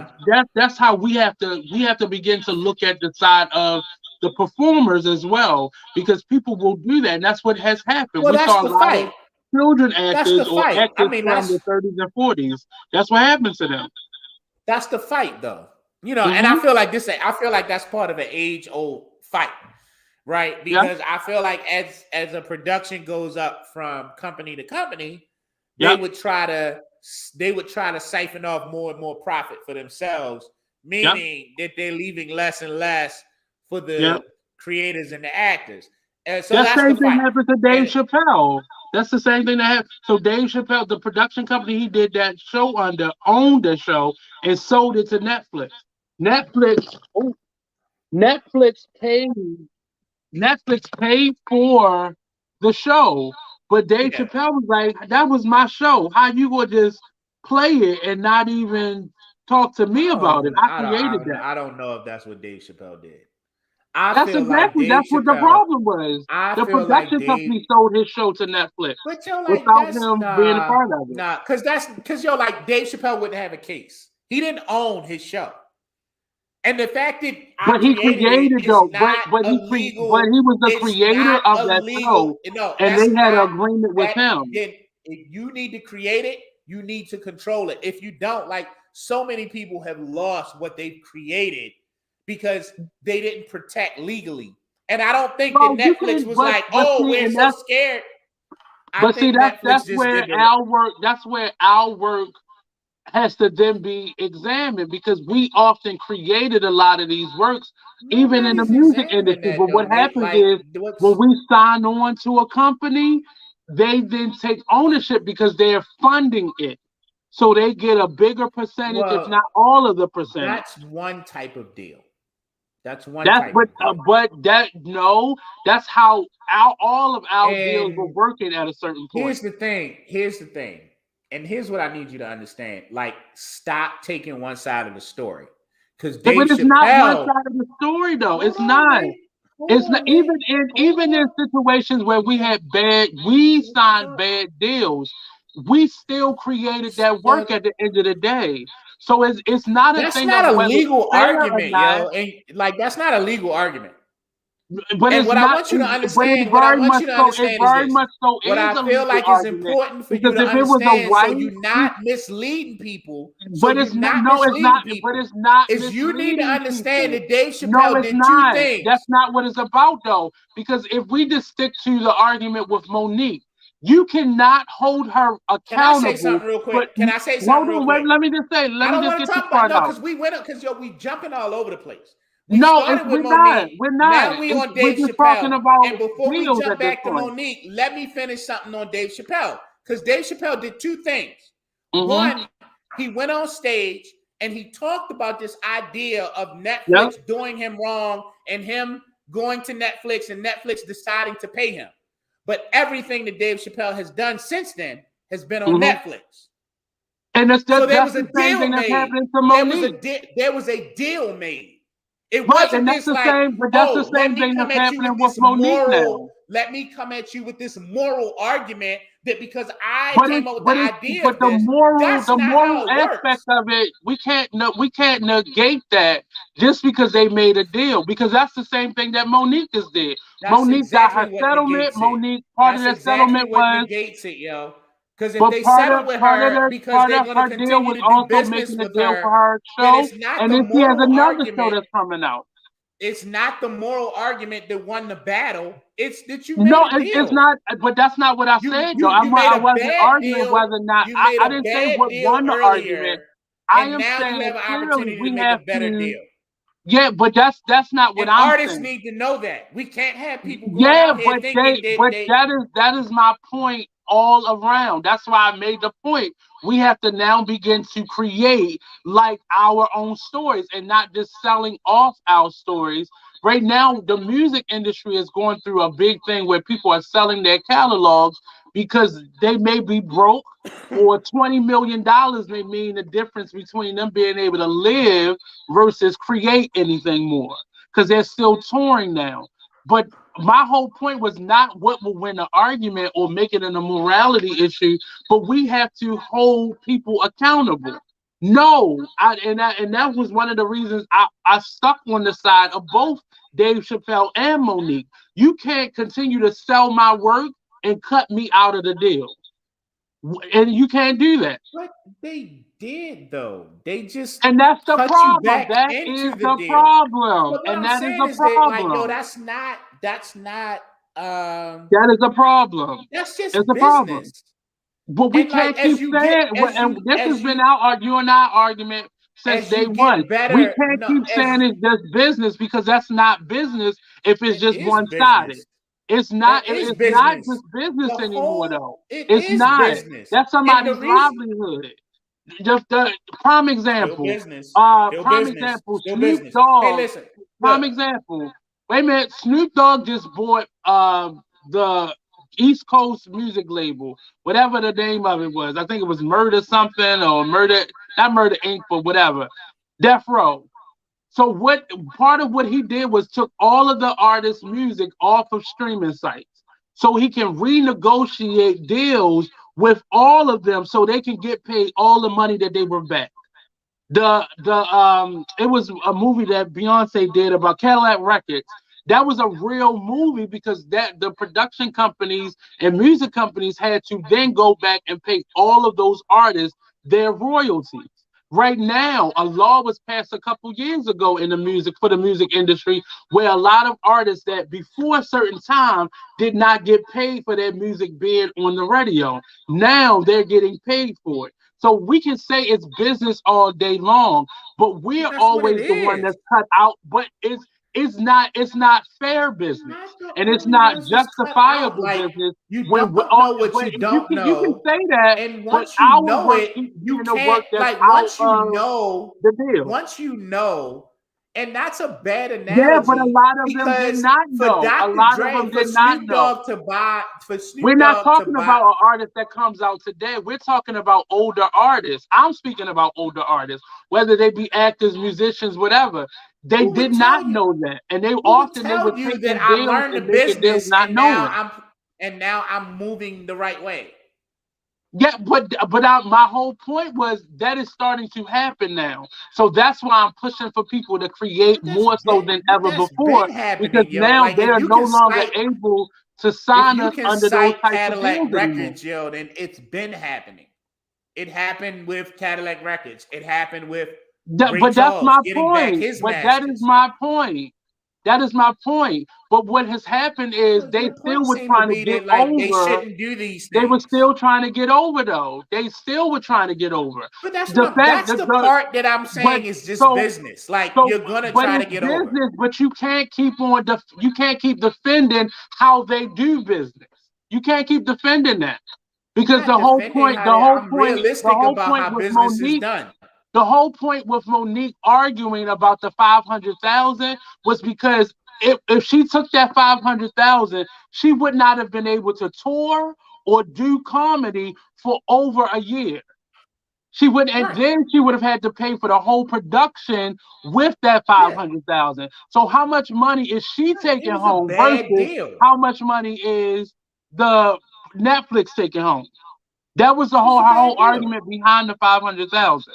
Like when those actors do that, they have to pay for the production, they have to pay themselves, they have to pay everything that's marketing, all that goes into that amount of money. So to offer somebody 500,000, knowing what they're sacrificing, yes, it's business, but at the same time, that's why you can't offer this person 11 million and then offer this person a quarter of a million or half Mhm. a million to do the same thing. They're doing the same thing.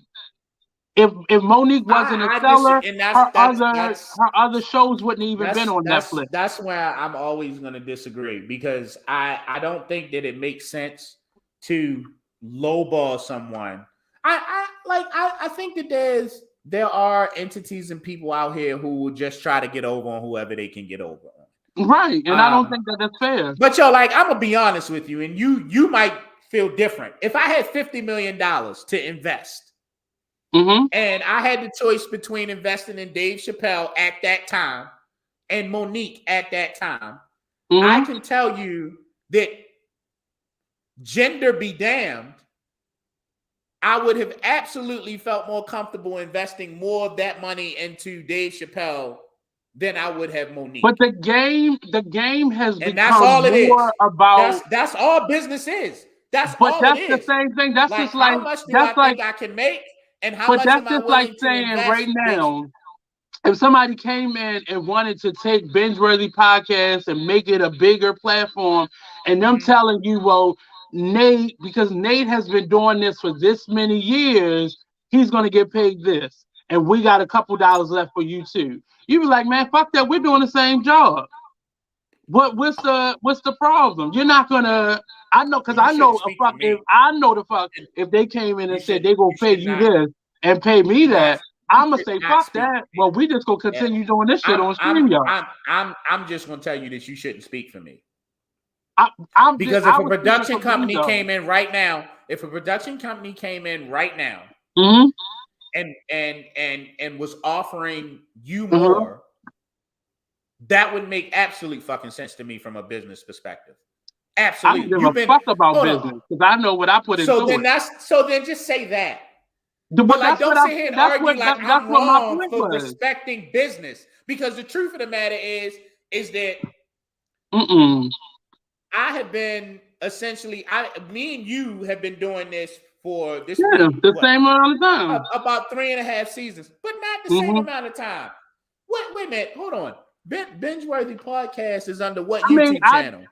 I didn't just start this, or you didn't start it, and then one of us came on. We That's started my it at the whole same point, time. Nate. That's my Yeah, whole point. it's just Like, it's, why would I and I sit get here it. and how could I possibly justify? Let me ask you something. How could Mm-hmm. I possibly justify being compensated as well as you are being compensated when I couldn't even do this shit by myself if you weren't here? Yeah, How but you like? And I mean, but the dynamic don't hold on. work. Let me I've go tried further. to Let do me it by go further. myself. It did not Let me work go from further. the first Let me go concept. further. Let me go a little Uh-huh. further. When I say that, I mean literally, like Mm-hmm. technically, would have trouble producing this show if you were not here. Mm-hmm. Doesn't mean that I don't add value to the show. It doesn't Right. mean that you overshadow me in the show. But the Uh-huh. truth of the matter is, yo, that you have been running essentially your own podcast channel. Like you manage several different shows, some of Mm-hmm. which you're not even in. Yep. So here it is. Somebody come to me individually and was like, "Hey, what's your podcast resume?" Oh, well, I co-host this show called the Binge-worthy Podcast. Comes on Mm-hmm. YouTube. Blah blah blah. They asked that same question to Nate, and Nate's like, "Well, I've I worked under this person in radio for this Mm-hmm. many years. I did this, and this. Oh, I Mm-hmm. started my own YouTube channel that has a collection of podcasts and Right. shows and programming for all different types of people. One of which, where I talk about movies and theater and all things performative, with a co-host, is Binge-worthy Podcast. Like, Mm-hmm. bro, if we looking at those two things as our resumes, like, Right. why the fuck would I ever go into something thinking that I should be No, compensated but on the but same that level as you? my thought in saying that was they will negotiate with certain people because for me, I could turn that around on you. Me, I could not do this by myself. That's why I didn't. I tried it once or twice when you couldn't make it, and the dynamic Man, of the show was both of us. So I just as much as understand. I put in on the I technical understand. side, you put in on the creative side. So But for it's not me, even. I would say But pay us okay, fairly. I understand that. But Mm-hmm. all I'm saying is this: listen, yo, like anything else, like your experience is Mm-hmm. usually like the base starting point when you start to talk about compensation. And all I'm going to Well, say is it that should be. is that it should be. And all I'm going to say is that if a producer or a funder came to us and was looking at our resumes, Mm-hmm. like they don't compare right now. And for me, Yeah. I could see if we started something together, Mm-hmm. from the ground, and let's Well, that's what say you this just was. in the same amount of time, let's just say that you become the more technically proficient. Mm-hmm. Um, but I think I could almost understand that argument. Like if you and I were at your shop and we was just like, yo, let's start a podcast, and like you just happen to be more technically proficient, and somebody wanted to buy something that we absolutely started together, and Right. maybe I could understand where I might have a gripe with you making more money. Mm-hmm. But you know, like we had an idea for a podcast, Mm-hmm. and the groundwork for it was already laid. All we had Right. to do was show up. Mm-hmm. And a lot of and a lot of, if not all of, that groundwork was laid by you. So But see, would I and I feel get what great? you're Let me tell saying. you something. Would I feel great if we was getting paid and the budget was like 5,000 and you was getting 3 and I was getting 1,500 and the other 500 was going to like the back behind the scenes producer? Would I Mm-hmm. personally, emotionally, would that bother me? Maybe.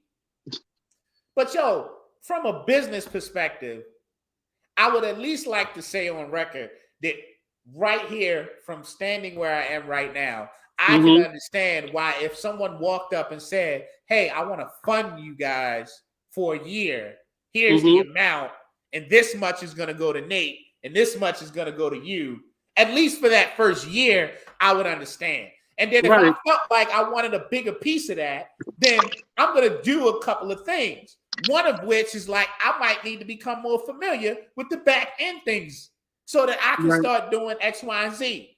Or Mm-hmm. maybe I'll take on the bulk of coming up with the topics, or I'll take on the Mm-hmm. bulk of soliciting guest speakers. Not soliciting. Please don't You know what I'm solicit saying? me. Like, they're not soliciting. But my point is, It's just to me, before and I know, Binge-worthy but podcast, I I have been a understand what you're co-host on a saying. couple other podcasts. Before Binge-worthy podcast, which I can say is my podcast. Like when I talk to people outside about Binge-worthy, I'm like, yo, you should listen to my podcast, Mm-hmm. Binge-worthy podcast. Before Binge-worthy podcast, I had been a part co-host, Mm-hmm. not co-host, guest host, and I had done other podcasts. Right. That does not rise to the level of what you have done in this space over a course of time. Mm-hmm. And while I understand that both Chris Rock and Monique are comedians, Mm-hmm. they have not done the same things. They haven't. Chris Rock They don't have have not. a Academy Award So I or Oscar. understand. No, he doesn't have an Academy Award or Oscar, but in comedy, which is the subject here, they have not done the same things. I mean, Monique I and think Dave comparable. Chappelle have not done the same things. And quite frankly, I bring it up all the time, but I gotta be honest. I am not a fan, particularly of Amy Schumer. But this chick has consistently sold out Madison Square Garden. Somebody finds her funny, it just ain't us. It's So white even when you people. put it on that level, yo, you got to have some honesty here. They have not done the same thing. But they have, and you know what? I'll say they haven't done the same work. But at the same time, Monique has been a part of groups. She's been a leading lady. She has a resume that may not be comparable to theirs comedic wise, but overall in her career, she's busted numbers. She's made numbers. She's made people money. One of the things was the last movie that both of them made. Monique compared them, and Amy Schumer's budget was way more than what Precious was. But the amount of money But that Precious was that an movie independent made film. compared to what her movie made was overwhelmingly. And yes, both of the movies had other actors in it, but let's just say both of them were the stars of both of those movies. So they brought in those numbers. And for me, I don't ever play. I say the terms, but I don't play the what's fair and what's not fair. For me, it's what's right and what's wrong. So continuously making money off the backs of people when you know you're raping them is wrong to me. And we defend it as black people. We always defend it by that's the business. I think No, it's everybody not the defends it as business. the business. It That's is the how the business. business has It is been. the But first today is a rule. different So, day. like, if you have an issue with capitalism, like, I get it. Yeah, get but it. capitalism doesn't have to be Unless that's that. your issue, then we all know that the But first rule of but business the is to idea, buy low, but is to listen to buy what we're low and saying. sell high. And as But long as we listen, accept that, yeah, and but no, I no, accept that, no, I no, accept that. no. We can't keep saying stuff like that because buying low and selling high, that's why we get gentrification. That's why black people are moved out of communities. That's why communities are devastated and no, we can't keep doing business like that because that has been how economics works. But what we are adding to it is also economics. What we are planning to do or what we would like to happen is also economics. We're not saying we don't want your children and children's children to be wealthy, but we don't want ours to be poor on the back of yours being wealthy anymore. That's what I'm saying. And we can't keep defending what business is because they are winning and they have a proven track record because that proven track record is off of your back. So That's the problem. You can work at I'll give you that. Walmart or McDonald's and make $15 an hour, where the owner is making how many dollars an hour? It's not equating when you telling me you can't pay me no more when you are making billions of dollars from me. So you can't do it anymore. I just want to point this out because I think this is a great time to interject and like let my viewers know where I sit. I agree with everything you said, and I absolutely think that we can beat them. And that's what I would rather do. I would rather beat them. Like, I would rather beat the proverbial them than change the rules. I'm going to be honest. I don't have a problem with the rules. Right. But I think you all can win. It bothers me that in order to stay in power, they've had to cheat. Mm-hmm. But I'm not going to sit here. I'm not going to sit here and tell you that I feel like we should just change the rules and put everybody. It's not even that it's an equal playing field. We just want I actually think that people who put in work and people who are willing to sacrifice and all of those things deserve a little more. I believe that. And I believe that we can beat them at their own game. And everything that I see when we start to talk about white supremacy, gentrification, and all of the things and the ills that become ills to our community, they are responses to the power that they know we have. But we don't have to lose so they win. Why? So, I don't see the long-term gain in trying to advocate for and create this kumbaya system with a group that don't want to be kumbaya. But it's not about being kumbaya. We don't even have to, because the thing is with those groups of people, they don't like each other. But they're not trying to cut that one off so they can win. My problem is I don't have to be without, so you are with. And it don't have anything about doing with us getting along. Give me what I earned. Give me what I earned. I'd rather us just beat us in their game. I'd rather we just beat them and then create create what we want. But the sad thing with them, that's not gonna work. Because my whole thing is by your definition, Nate, Chappelle lost, Monique lost, but it's the appearance of winning that makes it okay. Because they didn't win. They didn't get what you are saying they should have gotten. What they got was just a new deal that says we'll give you more of this, we'll give you more of this, but now you also work for us. Because I don't think it's a coincidence. But see, not fortunate. I don't think that's a coincidence. I do see that as a. He got some rights back to his. He got paid. He got paid out, or he got some rights back. He got paid out for his time at the Comedy Network when they purchased it from Netflix. But everything he's done, with the exception of his appearances on Saturday Night Live, everything. He's been doing double. It's almost like he's doing double work for Netflix so he can hurry up and get out of that contract. Because that is what I have. And that's what I agree with. He turned an awards acceptance speech into a whole show. That's not winning. Or okay, let me say this. I know, and I agree with you. That's not the end game. That's not the end game. Maybe further down the line, there's a longer term goal or strategy, but building up his own production. My point is, whatever the case is, they made better business deals. Were they And better or were they here's the more thing. profitable?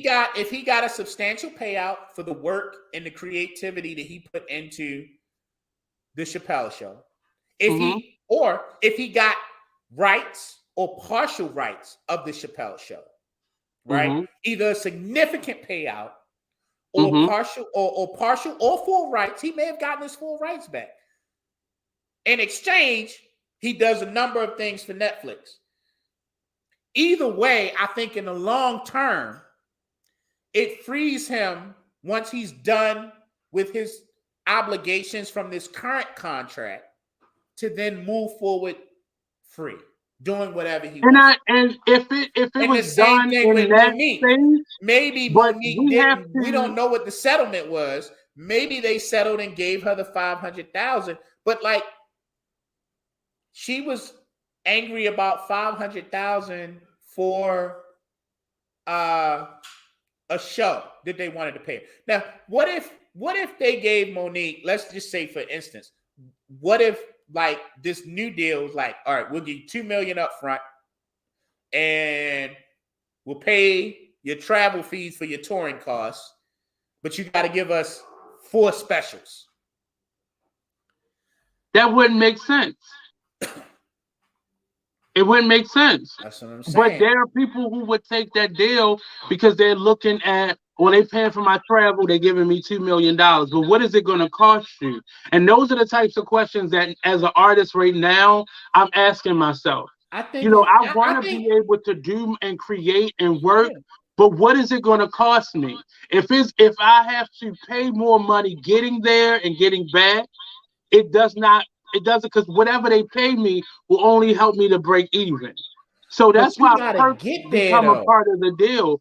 But But for me, I think you I gotta get get our there though, frustration. Nate. You said what? I think you gotta get there though. But Like if you're already, Monique, but no, no, no, no, no. yo, I Monique had no. not. I don't agree with that, because even if I'm a new artist and Mhm. I'm working. So yeah, I'm not gonna necessarily get paid what a veteran artist will get paid. But guess what? That veteran artist isn't getting paid what they deserve. So you really not even gonna think about the baseline for me. You want me to put this together with that $500,000.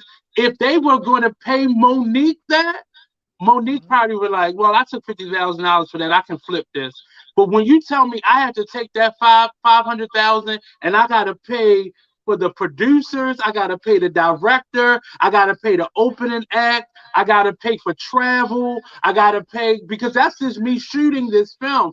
But often shooting a special means I gotta go to a couple different cities to do this in, and whatever the best material is, that's what we use. People don't necessarily know that, but that goes into them shooting But those Nate, specials. that's Then I got to business. pay for all the extra things that go to production costs. At that point, the $500, 500,000 has been spent plus some. So now I got to get sponsors. Now I got to. So how much do I take home from that? So now you got to budget it down so the quality of your work can't be what it is. I can't just get on the stage and tell jokes, because that's not going to be enticing to the audience. The audience want to see a big set and all these, and which is unfortunate, but there are a lot of things that go into my value. And I can't just pick an arbitrary number and say this is how much I'm worth. You got to budget with me. And if you want me on your platform, you will have to eat that cost, because that's what it costs to get me here. And you can't lowball me simply because you think my community think I'm a big loudmouth troublemaker. No, because Hmm. you still ask for me. So that means you have to pay for me. I And they don't. doing, I we're don't. seeing the same thing with, and apples and oranges, but we're seeing the same thing with Kanye right now. You're seeing people dictating what his value is based off of what public opinion says his value is, or whatever that gauge or Well, algorithm is. I just think we have to begin to fund and create our own work and not be so dependent on but a we have system to funding us generate the anymore. funding, though. It's there. It's there because Where? we've generated You that. We've generated that. On the wait. show, listen to this. So for Dave Chappelle has a pretty 50-50 audience. And we've supported him for the most part throughout his career. So we set the terms that Netflix then went and set the algorithm under. So we already got him there. It's not us having to then say and prove to Netflix, But I'm we gonna get didn't get these him in there. there. I'm gonna We get didn't these get him people there. in these seats because it's not about that. We did not That's what get they him there. say. Like That's what they Dave say. Chappelle literally went into exile. Like he went into Yeah, but they still bought self-imposed his show though. exile for But they almost still bought his a show. decade. Of course, they They bought his still show. They bought the Chappelle show because it was profitable. Because it was profitable. But you didn't that see the people would sign value. up. But you They didn't see like the value in paying the creator. Netflix. I don't think they care. But they had to care. They had to. Why did You they have can't to because care? you can't keep Why taking did they our have to work. care? Why did they But have to you care? can't keep If they selling off. Here's You my can't thing, keep yo. selling off Like, our work. in order for me to care, in order for you to say that I'm caring, I have to be willing to take a loss. At best, I have to be willing to break even. But you're not. But You're not going to go home with Netflix you're didn't a break loss. even in A this loss deal, to bro. these And that's what I'm companies. saying. A loss Like to these Netflix companies didn't is a break drop in the even. What bucket they to them. got, what they did was they gave Chappelle something, So that and they so got something a loss else to them that is is worth extremely them not valuable having to it. their service. So a loss. So the They fact that they have to take a loss means that they can treat us any kind of way. No. I'm not saying So they I take a have loss. to. I'm saying So in I order for then have to them, take the loss, yes, so they don't yes, feel like they're yes. taking a loss. No. No, because You're this is missing my what I'm saying. content. You're not understanding what I'm I'm, saying. I'm You're hearing. not. I'm hearing You're what you're saying. no, What I am not if you saying just is, regurgitate just like because that, you my have guy. to take a loss, don't mean My that guy. my content is not valuable. You did not hear what I said. If I that's heard what the what you way you're said. regurgitating it back to me, you absolutely missed I what I heard what said. you said. My point was, I don't have to take a loss because you don't want to take a loss. So for me, Right. it's not So about what you said what I said earlier. It's was not about for me to kumbaya, prove, but we for need to me to meet go at the into a middle. business arrangement saying that I care, I, as Netflix, have to be willing to take what I see as a loss. But we don't. But That's what it would mean. No. Let's be yeah, clear but here. and you That's saying that, what it and you would saying that mean. Netflix I gets can to buy the determine what a Chappelle loss is. show. I can buy the Netflix gets entirety to of this. determine what they can lose.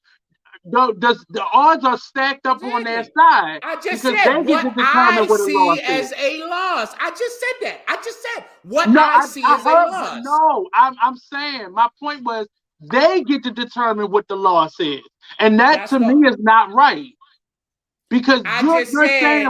What my Netflix value determines is a as a loss to loss. you.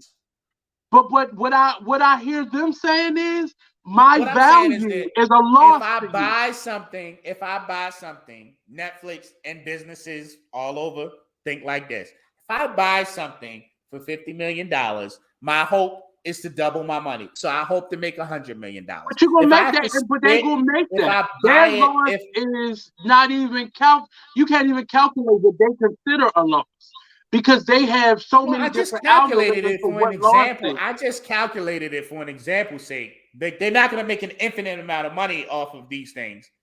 Otherwise, they could just buy one and just eat off that forever. It'd just be one thing on Netflix that people would continuously watch. No, that's not how it works, Nate. Like, I'm going to assign a value based on what I believe I can make from this investment. Now, normally, I'd like to see a 50% return. If I have to split, but that's not their algorithm though, because if they didn't feel, I'm let's talking about just the go, simple nature even of going back to business right Monique, now. but Like, even going I back to think that Monique, we if they are didn't we feel that they are would get a we are return, diverging on the if simple nature of yeah, business. but if Before they we can didn't feel even like have a they would get a discussion about return, algorithms, like but we you need to don't come get to into determine my value first. that's who Secondly, you if yeah, like that's no, the way that business no has been one, done by I can't multiple determine what cultures George's, forever. but I can't determine what your value is no more than you can determine what mine is. And my point in saying that is, if they felt like, say, a Monique wasn't going to bring in numbers, why do you have her other special on your your channel. And that But if that they were, special has what been if they out were for based, over 5 years. but from what okay, so from Netflix side of things is that they base the number off of like the numbers that her other specials were doing.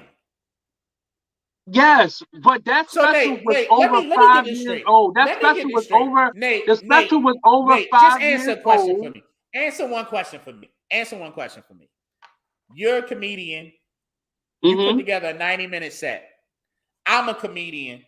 I put together a 90-minute set.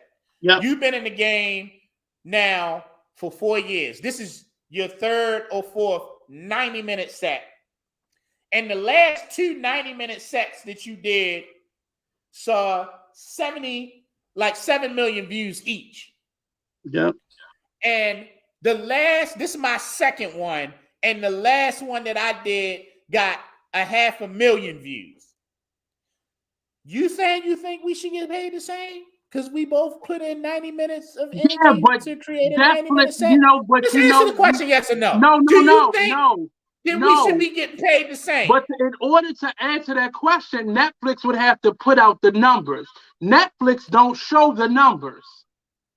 Bro, we both know. Netflix that Monique's numbers. comedy special is not doing Dave Chappelle numbers. Dave Chappelle, they got a top 10 list on Netflix. That was not her argument. On, her argument was off of the amount of money that was paid to these artists in order to sacrifice a year. I think it's up to 2 years. That's usually confidential information. I'm happy for Monique. I'm happy for Monique. But how do we know how much they got paid then? I'm happy. I'm happy for Monique. Most of that stuff is estimates. Most of it is estimates, or like they heard, like this is what's on the wire. It's not official. You've never seen that in writing. We heard. Oh, we heard that Dave Chappelle got a $50 million payday for this, for that. Was offered this, was offered that. It's usually around the ballpark. Let's be clear, because people in the industry talk. So it's probably not that hard to find out. Just like in any other job. Just like in any other job.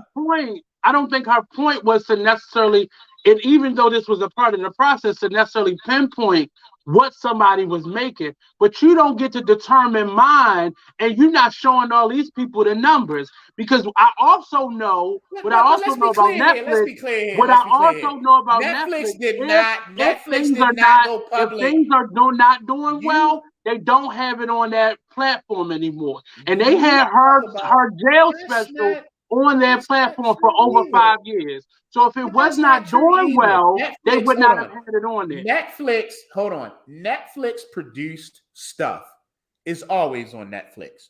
Unless they didn't produce that. That was sold to them. Unless someone else comes along and wants to buy it or wants to lease it. That's the way. You ever notice how something to be on Netflix and all of a sudden it's gone and then it pop up on Hulu or Amazon? The stuff makes a rotation. The contracts are not finite. They have start dates and end dates. And if somebody wants to come along and offer you more, you're not taking into consideration that her piece was still on their platform. That just means nobody else wanted it. They didn't sell it. That just means nobody else wanted it. But that's not. No, typically, and I'm not saying when you see something go over to something, they was about to take it off. That's when it goes to somewhere else. Somebody may have bought it, but they know that it may have not been doing well, and that person negotiated with another platform. That's bullshit, and I challenge you to find me an example of something that doesn't exist that started somewhere. Go and do the research then. It's not bullshit. Name one project that was on Netflix or on another streaming site and is now just lost to like the internet oblivion. That is no longer anywhere. It's tons of programs that was on Netflix that wasn't on there. What? It's movies that I've watched that were not blockbusters. Name one. I don't know the name because I don't even remember. That's how insignificant it was.